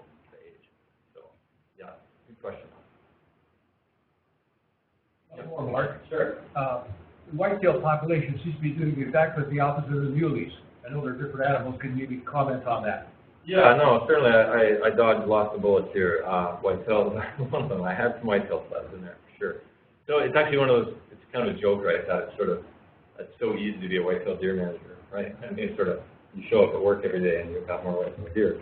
And so, yeah, certainly whitetail deer are growing everywhere. They're growing in Idaho. They're showing up in Yukon, and they're expanding into northern Alberta, into Caribou Range, and it's hard not to see there a couple of things going on. One, a big scale climate signature, right? Like, we see evidence in Alberta that they're expanding because of the reduced frequency of severe boreal winters, right? Like, you know, so that's something that's probably correlated with it in Idaho, certainly.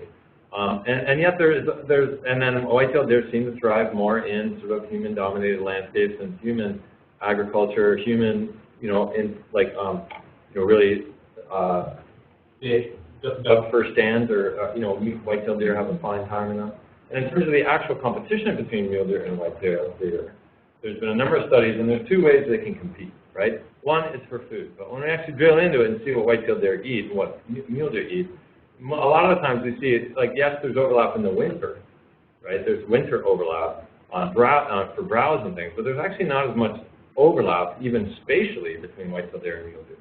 And so the second type of competition is competition by a shared predator, right? Where you got whitetail deer and mule deer, and whitetail deer numbers are going up. They're sort of fueling your mountain lion population of cougars, and then, you know, they're having negative effects on mule deer. And so there were studies in the West Kootenays, I think, and East Kootenays, a couple of studies that sort of paint the picture of apparent competition, this apparent situation where one goes up and the other goes down, but it's not mule deer and whitetail deer directly competing. It's more via this shared predator. And so I certainly don't know much about whitetail deer in BC, but certainly in Idaho, those dynamics are occurring. Yeah, and in Montana. So, yeah. Habitat restoration is the key. That's a clear message you've given us here tonight. Are there any situations with respect to mule deer management where you would recommend some level of predator control? Yeah, I mean, that's a good question, right? And I think that it can't be a one-size-fits-all situation for all populations, right? And I think there probably are some populations in Idaho where, you know, short-term predator control could actually help a population recover more rapidly, right? Probably not the lowest primary productivity or the lowest habitat quality places, right?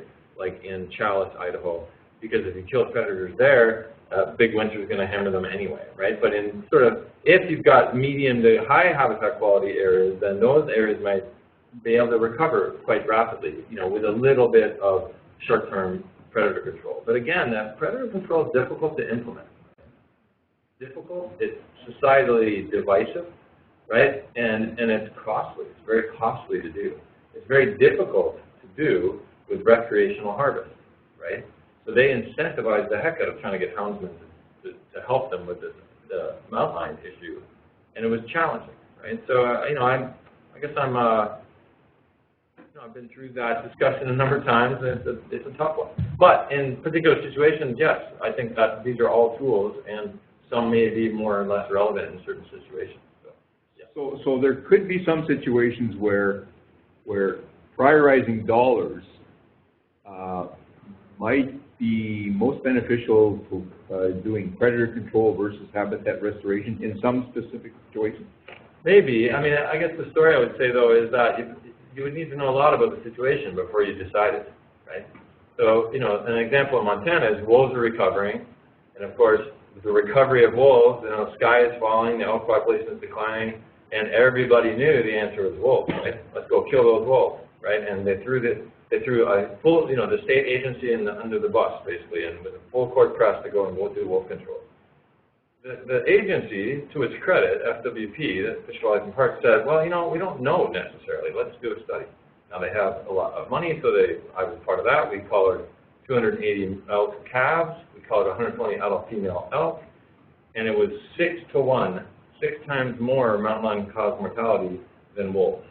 So had, in that situation, FWP run ahead and killed wolves, number one, it would have done nothing. Number two, it would have got them in a lot of trouble, right? Killing wolves is everybody knows it's a very difficult thing societally, right? So I think in that situation, it really did take some information about, number one, the relative densities of the carnivores. Like, you could have figured that out probably just by doing camera trapping or something, right? It's cheaper, right, than a big collaring study. But number two, I mean, the cause-specific mortality of the animals really painted the story. So there, I mean, yeah, yes, there might be some situations where predator control is like, especially to sort of speed the recovery from a population crash or something. That might be a situation, but you know, you better have the story right, because the consequences of you getting it wrong are very severe in the public's eye, right? The agency would have lost all credibility if they had gone ahead and killed wolves at the outfitters. There's a couple outfitters in the area who's also a legislator in the state legislature.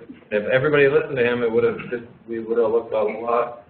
We looked pretty bad. So, but yes, a mix of tools. Yeah. Good point. Yeah. Way in the back, maybe. Yeah. Have you ever looked into or heard about the effects of timber harvest?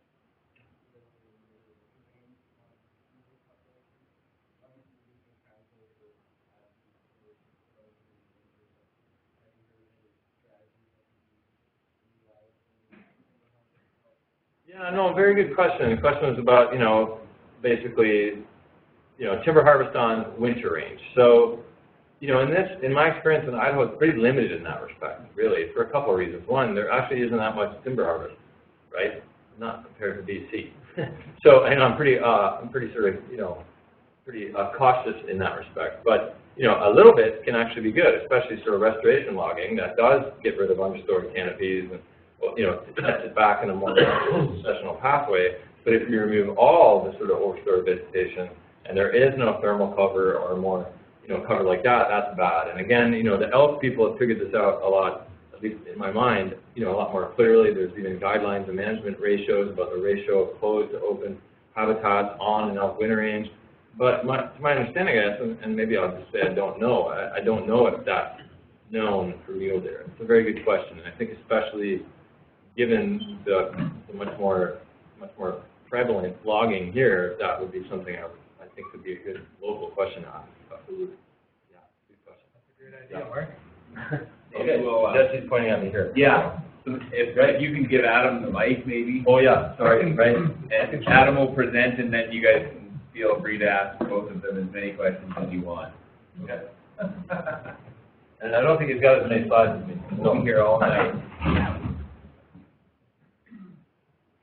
Hi, everybody. Can you hear me okay? Internet?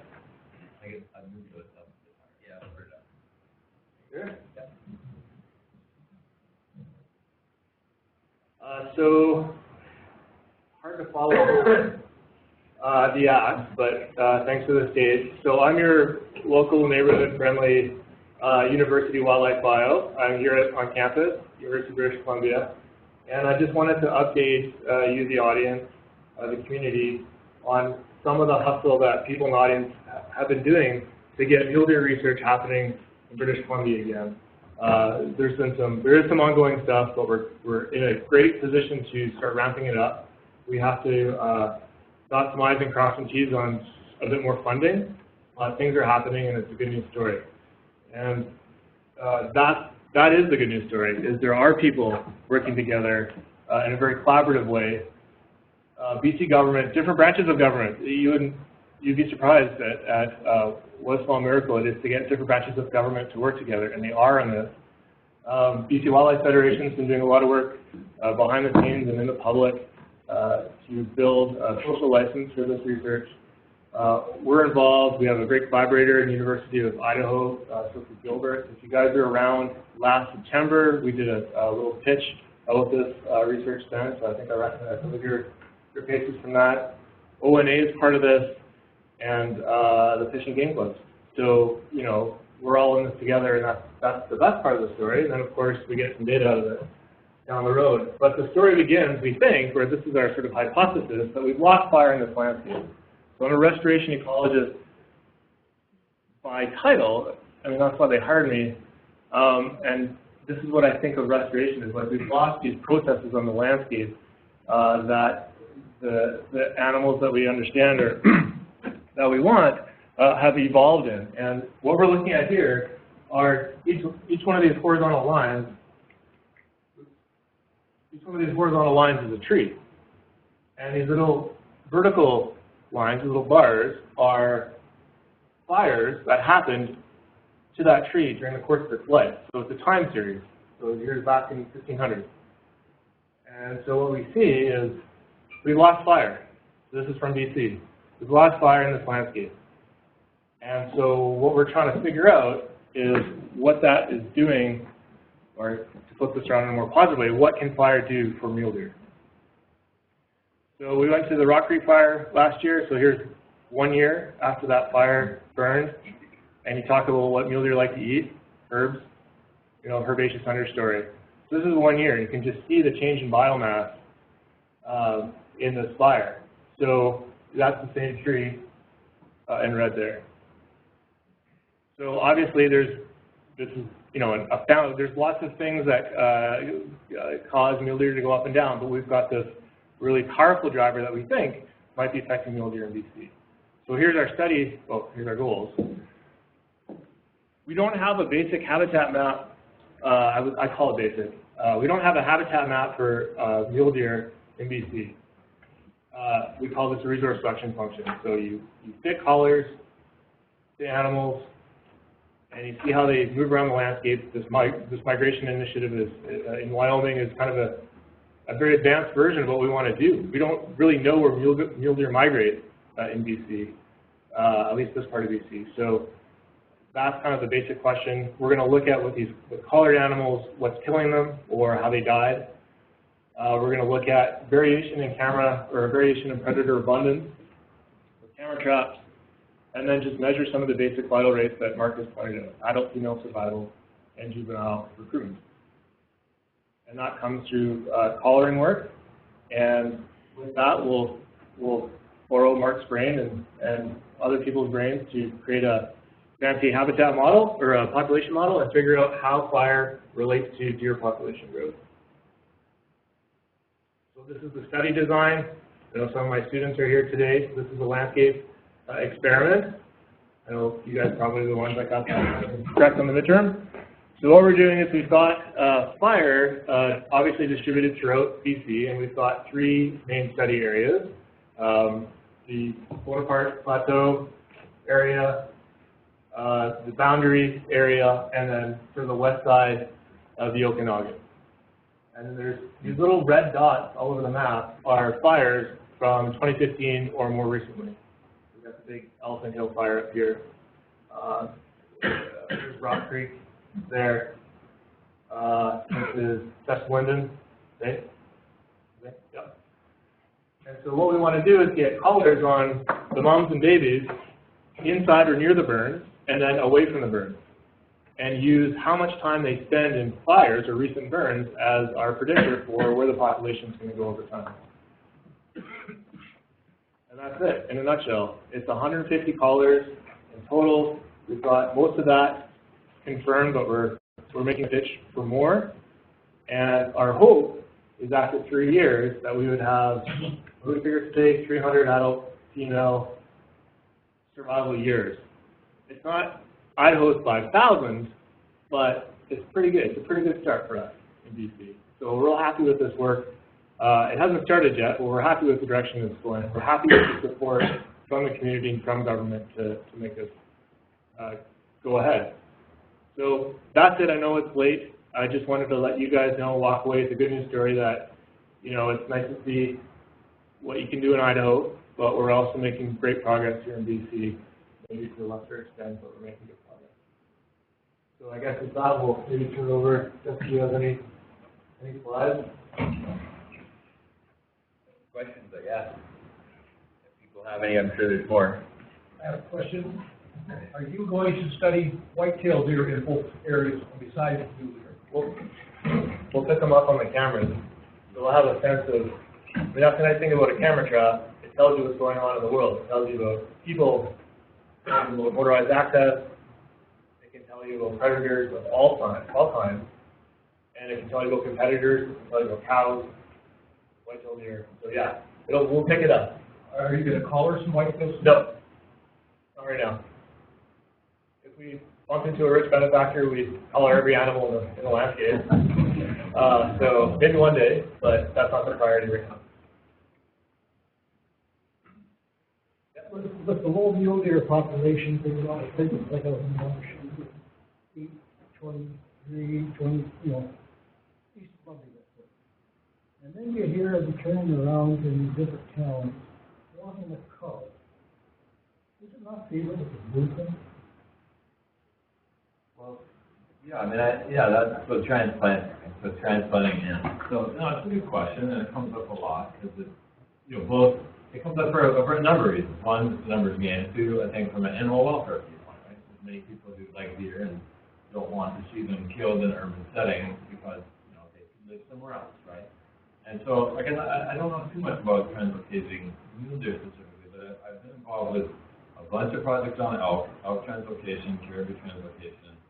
And what we know about, so for example, all the elk in the township of Banff and the township of Jasper, and up across Conservancy in southwest of Calgary, I was part of a project that moved all those to various places, right? And basically, the short story is that, a translocated adult ungulate, when you move it somewhere else, its survival drops by a quarter, drops to a quarter of what it would be normally, right? And it takes them a whole year to turn into a normal resident animal, to kind of figure out this thing. And so basically what we concluded is that's like shoveling sand, right? So you're basically, as fast as you move them, they die. And so, as a management tool, Alberta used to have a very aggressive strategy of over-harvesting elk, literally, like they knew they were over-harvesting elk in the Highwood area in the south part of Kananaskis, and they went and got elk from somewhere else and put them in there. And we found out there's a couple other things. Basically, why are they dying then? What kills those translocated animals? Anybody want to guess?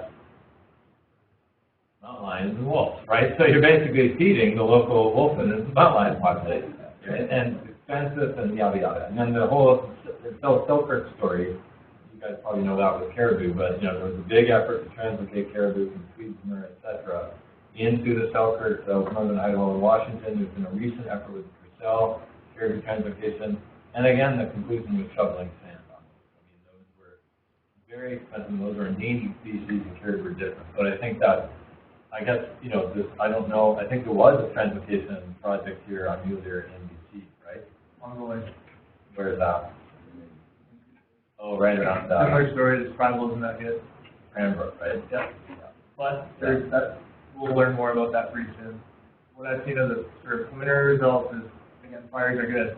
You want to keep your town deer out of town, and if they do survive, they're gonna find a burn, and then I don't know if they'll keep out of town forever. Like what they ended up doing is going to another town.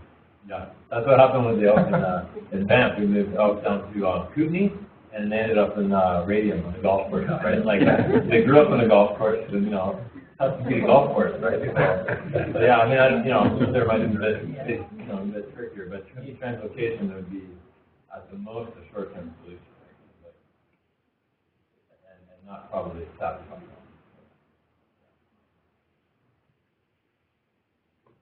So, Is there any likelihood that British Columbia will ever be in a situation where they can use a POP-R model like Idaho is using to determine their harvest management strategies and so on? Yeah, I mean, that's a great question, and I hope so, right?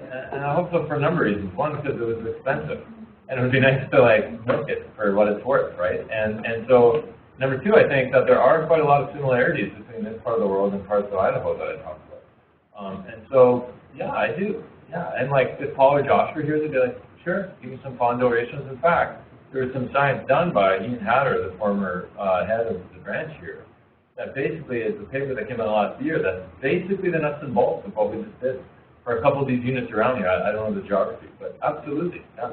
So is the wildlife branch in BC, is the potential there to be a partner with the other states in this POP-R model? So can you create another arrow from BC to fit into your server, punch the data in, and then use data that's been collected from other jurisdictions of a similar nature and say, let's try this? Yeah, we're having ongoing conversations with the Western states, and we're working on it. So there's an association called the Western Association of Fish and Wildlife Agencies, right? Nobody really wants another meeting to go to, but these WAFO meetings, I think, tend to be actually pretty useful. And through that connection, then, some folks from BC have come to some of them. There was a meeting, a WAFO meeting in down in Sun Valley, Idaho, last spring, actually, hosted by Idaho. And for example, Tara Strapa from East Kootenays came, and a number of people. And so, yeah, it's totally possible. Yeah. And especially like the project, you know, proposed is a good fit. Thank you. Adam and Jesse, you were here, I believe, in September or was it October of last year? And then Craig has come and talked to us twice. As a business guy, I have to ask, have you got the money that you need? And if so, where is it coming from? And what can we do to help you? How are your RSPs? Big and deep. We have commitments from the province and from some of the clubs, and we're going ahead with the project. So we have applications that we just finished this week that we submitted. We have other money sources, but we're going to do it because we're getting tired of waiting. So it came right down in the meeting with Craig. That one of those collars, maybe it's like that one that's shown, was it close to $2,000 or is it $1,500? Yep. And that a club could sponsor one or more of those collars, and then we might be able to get the data from the collars. Are you still thinking in those terms? Mm-hmm. Where do we sign up? We take checks. Now that we're doing it, we have a bunch of people who have committed to money. Kelowna has, Vernon has, Osceola has. Now that we're going to go ahead, we will start taking checks and cashing them. Thank you.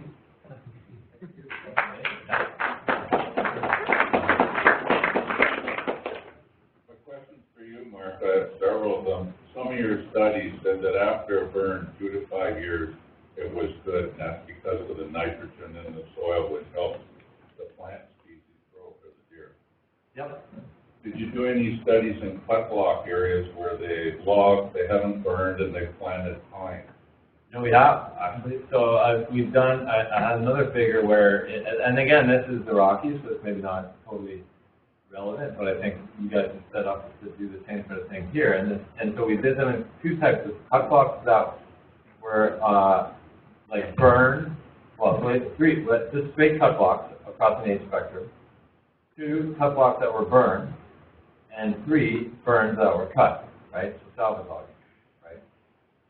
And we have a couple papers on it. And so the story is, and it's interesting, and it ties into the ORVs and access issues. So from a forage viewpoint, right, actually the best thing was cut blocks that were burned, almost, right? In terms of biomass, that effect lasts a bit longer and like scarifying basically, but much later, not just as an immediate post-treatment, waiting a while then burning it. Right, that actually has, comparable or slightly higher forage biomass. Salvage logging, when you go in after fire and cut it, really didn't have as high forage biomass and quality, et cetera, but it was pretty comparable, right? And third, then the regular cut blocks had immediately, it looks like similar forage quality, but declines much more rapidly. But what was interesting is what do you get when you, what major difference between cut block and a fire? Growth. So the ungulate use of those areas was very different, right? Elk in this case, and mule deer, and wild horses. We had some wild horses. But the ungulate use of the three different types of, actually four different treatments: fires, cut blocks that were burned, and burns that were cut, right? Like all varied based on the road densities and the road access. And so it was the burns, generally, that were in the areas with the lowest road density, kind of by accident, really. And not by accident, because we haven't cut them yet, right? That's why they burn. And so it was really the road access that affected basically the accessibility of the forage quality in those areas, right? So it's not enough just to look at the forage quality. You've got to look at, the other major factor that influences them, which is the road. So that's the kind of long-winded answer to that question. But, well, when you talk in Aspen, areas that have lots of aspen, are you also categorizing willow and alder that grows up after an area has been logged as aspen? No, I mean, the ungulates feed on that. Oh yeah, certainly they do. Yeah, and so, no, and again, I don't know about, the aspen and land cover type here, but certainly in Idaho and southern Idaho, you have whole areas that used to be like whole mountain ranges covered in aspen. And you're right that there's a lot of understory and good nutrition under that. And certainly in, yes, in the cut blocks, the quick path, the successional pathway in the cut block often is like a lot of understory willow. In fact, we saw some today marching around and actually it burned. So yeah. And when you talk about predation, are you including humans in there as hunters? Well, so good question. On the adult female slide, I'm not sure if you've noticed that, but on the adult female slide, there was a category, a very small category with some doe harvest in Idaho. So there's some doe harvest that varies in time and space in Idaho that's been allowed, but there's no legal harvest of fawn, right? And so we have a predicament in British Columbia where we don't have forestry personnel anymore in the forest to control cut block sizes, to control viewscapes so that the animals have corridors or anything else. So your studies are different than what we could do here because we can't control logging. They don't burn anymore, which is to sterilize the soil and leave nitrogen for the new growth. Now every cut block, they have to go in and pick out every stump and shake it because it was growing a fungus that was killing the new seedlings. And also now they're planting only pine trees, 90% pine, which mule deer don't.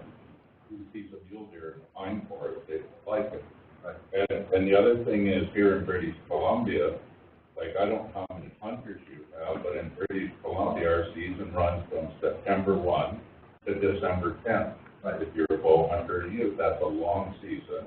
And also we're allowed to shoot 3 deer.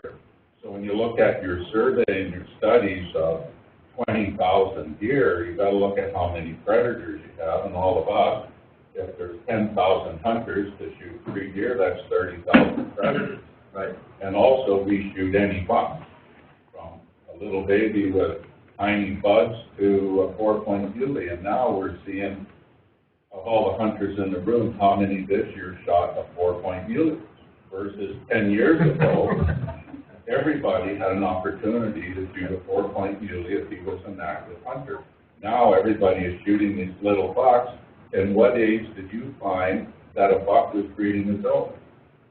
Right. No, lots of good points there. I mean, I think I'll cover a few of them. I think the questions about the relationship between very fine scale local things about, forestry practices here and how they are different, how they affect mule deer, that's the reason that GPS collar. And that's, right off the bat, something that these guys are doing better, in some ways because of technology, but also just thinking of it up front. So most of the data I told you weren't from GPS collared mule deer, right? All the VHF. In some ways, it started in 1992 or something, and so there wasn't GPS collared. Right? But so we don't have in Idaho, and the GPS calling happened more recently. Montana has no information on mule deer, basically, by contrast. But you guys will be in a much better position with Adam and Jesse's project here to understand these questions about habitat treatment and silviculture and everything because you've got the GPS data. That's, I guess, the key point. And I think with respect to harvest variation and harvest length, Idaho has an incredibly long season in some areas and an incredibly short season in other areas. And so, and again, the sort of flavor of quantity versus quality also varies. And maybe, I'll use the example in Montana, shut down doe harvest across the state about 4 years ago unilaterally without really much evidence. But there are units that are managed with like a 0.5% trophy draw, right, where you're tripping over each other, basically. And that's where those are managed specifically for trophies only, and it's like a once-in-a-lifetime deal. And then there's lots of other units managed for, basically first come, first served, open access, etc. But in terms of the, being able to ask, and answer questions about, kind of flip around and say, well, if this is Idaho, what we could do is then sit together and work through the data and come up with different scenarios and then look at what the projected effect on total population or population of bucks or population size of 2-year-old, 3-year-old, 4- or 5-year-old bucks, etc. So I guess a lot to discuss there, but there's some ideas. Our winter range is constricted in BC. I sell building products, and we've never been so busy, so you can imagine what we're doing on the winter range right now in this area. When you have constricted range, the carrying capacity is low. And you have those older does that aren't reproducing very well, and you have surplus bucks. When I say surplus bucks, over and above the sperm supply required to breed the does for a good pregnancy. Do those deer, do they constrict the ability of several fawns to overwinter?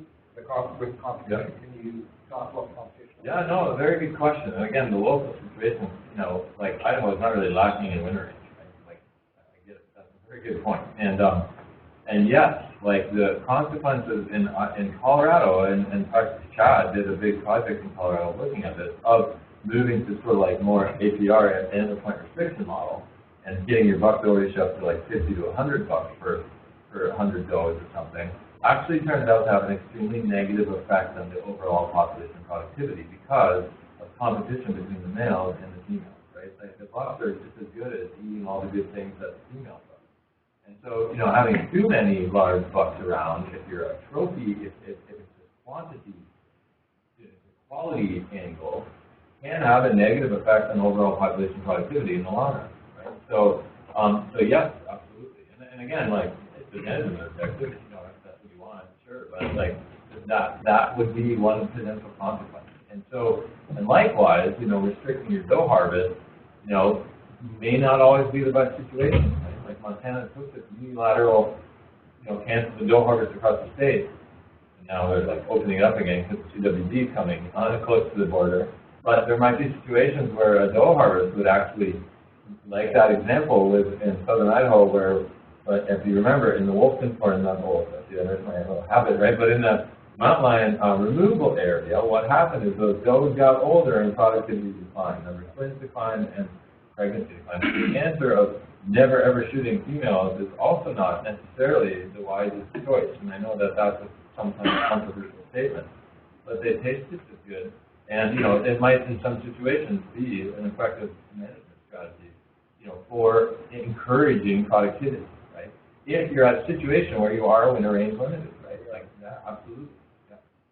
But the missing piece in BC that we don't have, but they do have, data. Yeah. We aren't going to have data until we get projects like this up and running to start to get a baseline. That's the real challenge, is that, in the absence of data, you make poor decisions, or you make restrictive decisions, you make decisions that you don't know the outcome. So until you have data and a funding model, you're going to continue to make decisions in the absence of evidence. And that's really bad place to go. You go see your doctor, or if you have an investment advisor, or if you care about wildlife. It's a bad strategy. Something I should have read through more than just glanced at. The east that acquired in 2016, 17 hunting regulations. Now, when it breaks the areas down, I can't remember the names of these different mountains and whatnot, but people buy permits. Now, is there a limited number of permits issued for a certain area, similar to, I was going to say limited entry here. But, here we can go to anybody with a license down and buy a deer tag. Wherever they're allowed to shoot deer. Yeah, no, very good question. I mean, I hunted in Idaho last fall, and the regulations are confusing. Like you see to go hunting, and then it's going to be more. But so yes and no. So yes, like there are many areas that, like it's the same in Montana, that you can buy a deer tag, your A tag or your B tag, you call them. Like A tag usually bucks, B tag usually does. You can buy them, and there are many units that you can go anywhere, right? If you want to shoot, say, $1, with respect to the regulations in that unit, right? So there might be an open entry, any point rule, or an open entry 4-point only rule, and then there are some units that are managed for trophies that are limited in, and so it's confusing, but it's quite it's more like much, especially in Montana too, it's much of like a menu option, like there's just lots of variations. So without permit limits the number of harvests that the bigger area should have, unlike here where you can buy a tag. And you get the number times the number of tags sold is the harvest. Yeah, so the way they do harvest surveys, that might be an indirect way of answering this, is through like a pretty extensive 50 to 100,000 phone calls. They have an extensive hunter phone call. Same in Montana. That's what a lot of undergrads do.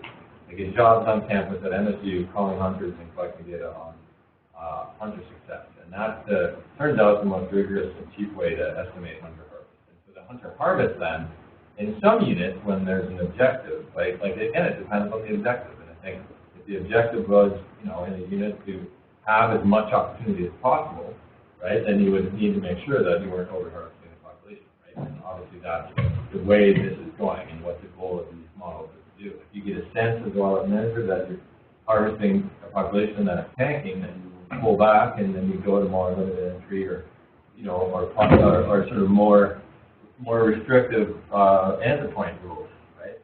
If your objective is to grow the population, and again, that conversation depends on the objective.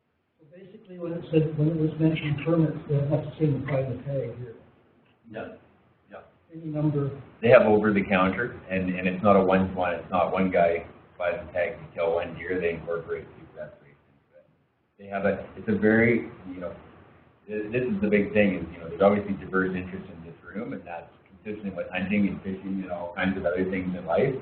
The difference in BC and in Idaho, in Idaho they have $100 million a year to manage fish and wildlife. In BC we're operating on 25 on a good year, and they don't have caribou or grizzly bears or all the other kinds of species, right? So you're living on canned ham, and they've got a 5-course meal. That's the difference. So that's the big challenge here. Is everybody wants to see different things. I think everybody wants to see mule deer grow, but until BC gets to a dedicated funding model, we're all going to be unhappy. Or stop putting money into general revenue and it should win the funding. We got one here and then one there. Do you expect to start following deer next spring? Yep. We'll call you. Yeah, what I didn't mention back here, where this kill site, so that's the GPS collar data will give us a signal.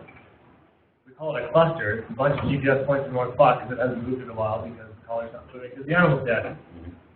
If we get out there early enough, we can, like Mark was saying, try to figure out who's responsible, lack of food, whatever. So that's one of those things where it'd be great to have help.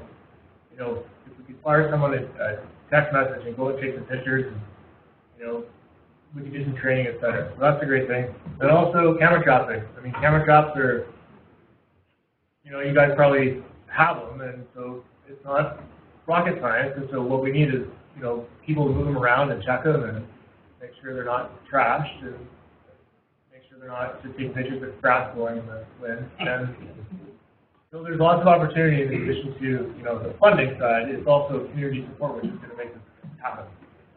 I always love, what about veg? Who wants to volunteer for veg? Right? Can we do veg plot also?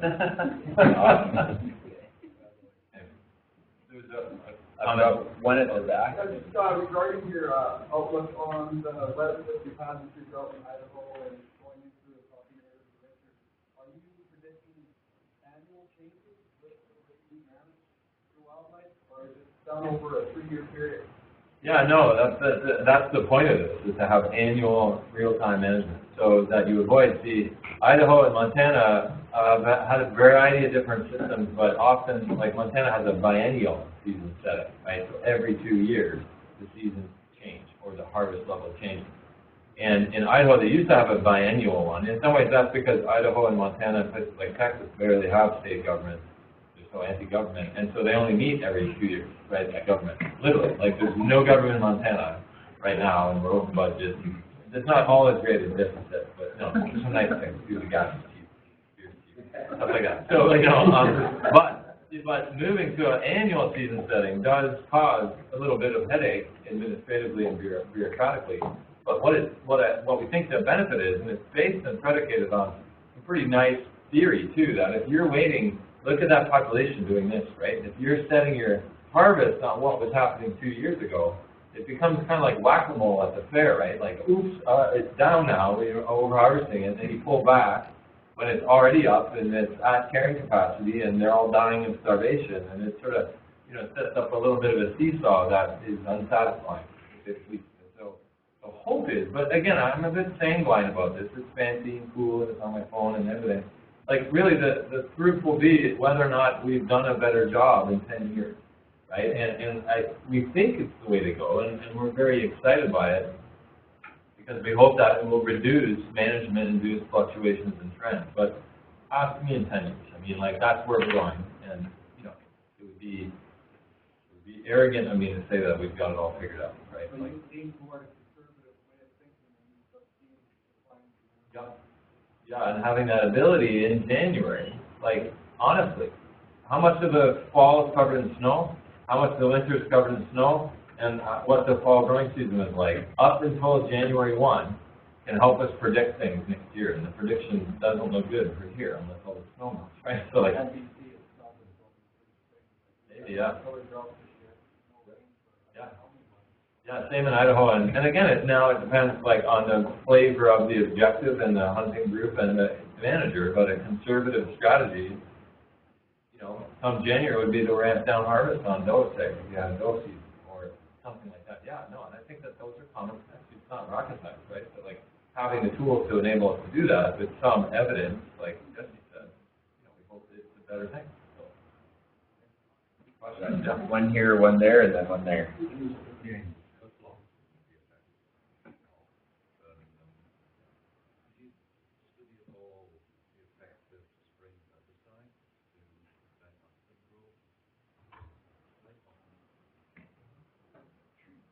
Too much time in helicopters, so Suppressing herbation growth. Oh, right. Herbicide treatment. Yeah, no, we didn't, basically. And again, I sort of defer to the not that much forestry in Idaho angle. But, so no, I don't know. But again, that's the benefit. These guys will be in a position, you'll add that to your list, right? But like that's the sort of post-silvicultural treatment. And that would be nice to have the collaboration from Ministry of Forests on.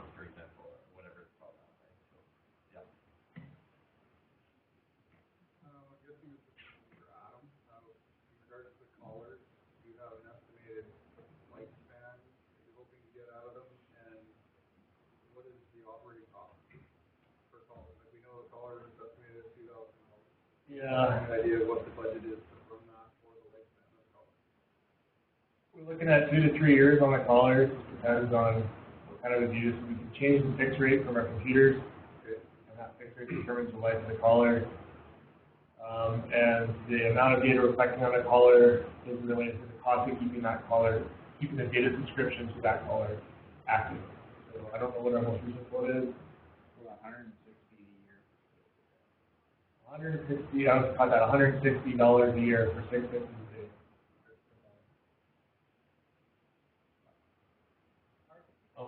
your take on baiting deer and hunting? I know it's illegal in Idaho. What's my take on baiting deer? Is it a social decision or is it scientific? No, it's totally social. No. I mean, Montana and Idaho really are on the kind of extreme end of the fair chase hunting spectrum, right? On the other end is like Georgia and Texas, right, where it's cool to chase deer with dogs and have the dogs kill them for you. And so, you know, that's just the flavor. And I guess that, you know, Montanans and Idahos are pretty fair chase oriented, and you know, shooting deer over apples isn't necessarily fair in that context. But that's, you know, a social decision. If the objective was to kill a bunch of animals that were over some population objective, then it might make sense actually to shoot them that way. And an example is the sort of growth of elk populations on green fields, like on alfalfa, right? In this context, you can imagine that's a hard thing to avoid. And so Idaho and Montana, in some respects, that's where I got my elk actually, are so far, you know, they have what's called a greenfield hunt that starts August 1st within a mile of alfalfa irrigation. So, you know, that's a big apple, right? Like a big alfalfa pivot. So, you know, again, you know, the ethics of this start to get a bit murky at sometimes. So, but that would be my sort of view on it. So, depends on the objective, really. Why don't we take one more and then we'll be around to chat, but I don't think I need most people are probably done at 9. So yeah, and we're getting thirsty. So let's take one more and we'll be around for a few minutes. In some areas of the province here, quality winter range is being adversely affected. It's being logged into quite heavy to the detriment of maintaining quality deer populations. Can you mitigate some of that lack of quality winter range by sending a higher percentage of a year class of animals or the animals into the winter in, you know, high, good quality conditions? In other words, if you undertake good restoration activities in quality summer range, fatten up a good number, a good percentage of those deer so that a high percentage go into the winter in really good shape, but they're entering less than quality winter habitat. Can you negate the negative impacts of poor winter quality range by sending more animals? Yeah, I mean, the short answer is yes.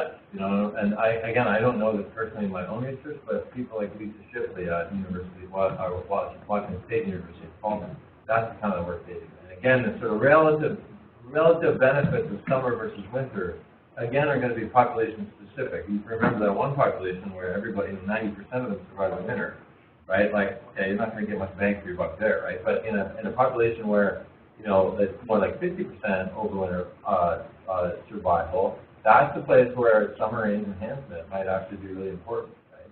And again, yeah, that's an innovative way of thinking about it. You know, the one thing I'll say too is roads, you know, mitigating habitat quality can be achieved by road closures, right? Because it actually opens up what they can use, right? And so, you know, the problem with logging often is the road, right? And so roads, you know, logging sometimes can enhance habitat very effectively, similar to fire, but it's the road closures and like ensuring that somehow they're not avoiding an area because of roads. Roads can be mitigation; they can actually be restoration if we close them down. So, I know again that's a controversial topic, but objectively, it's true. And so, you know, it's one of those flavors, and we have to decide about. But yeah, it's a neat idea actually. So, yeah. Okay, I'd like to thank Mark for coming out. Well, thank you.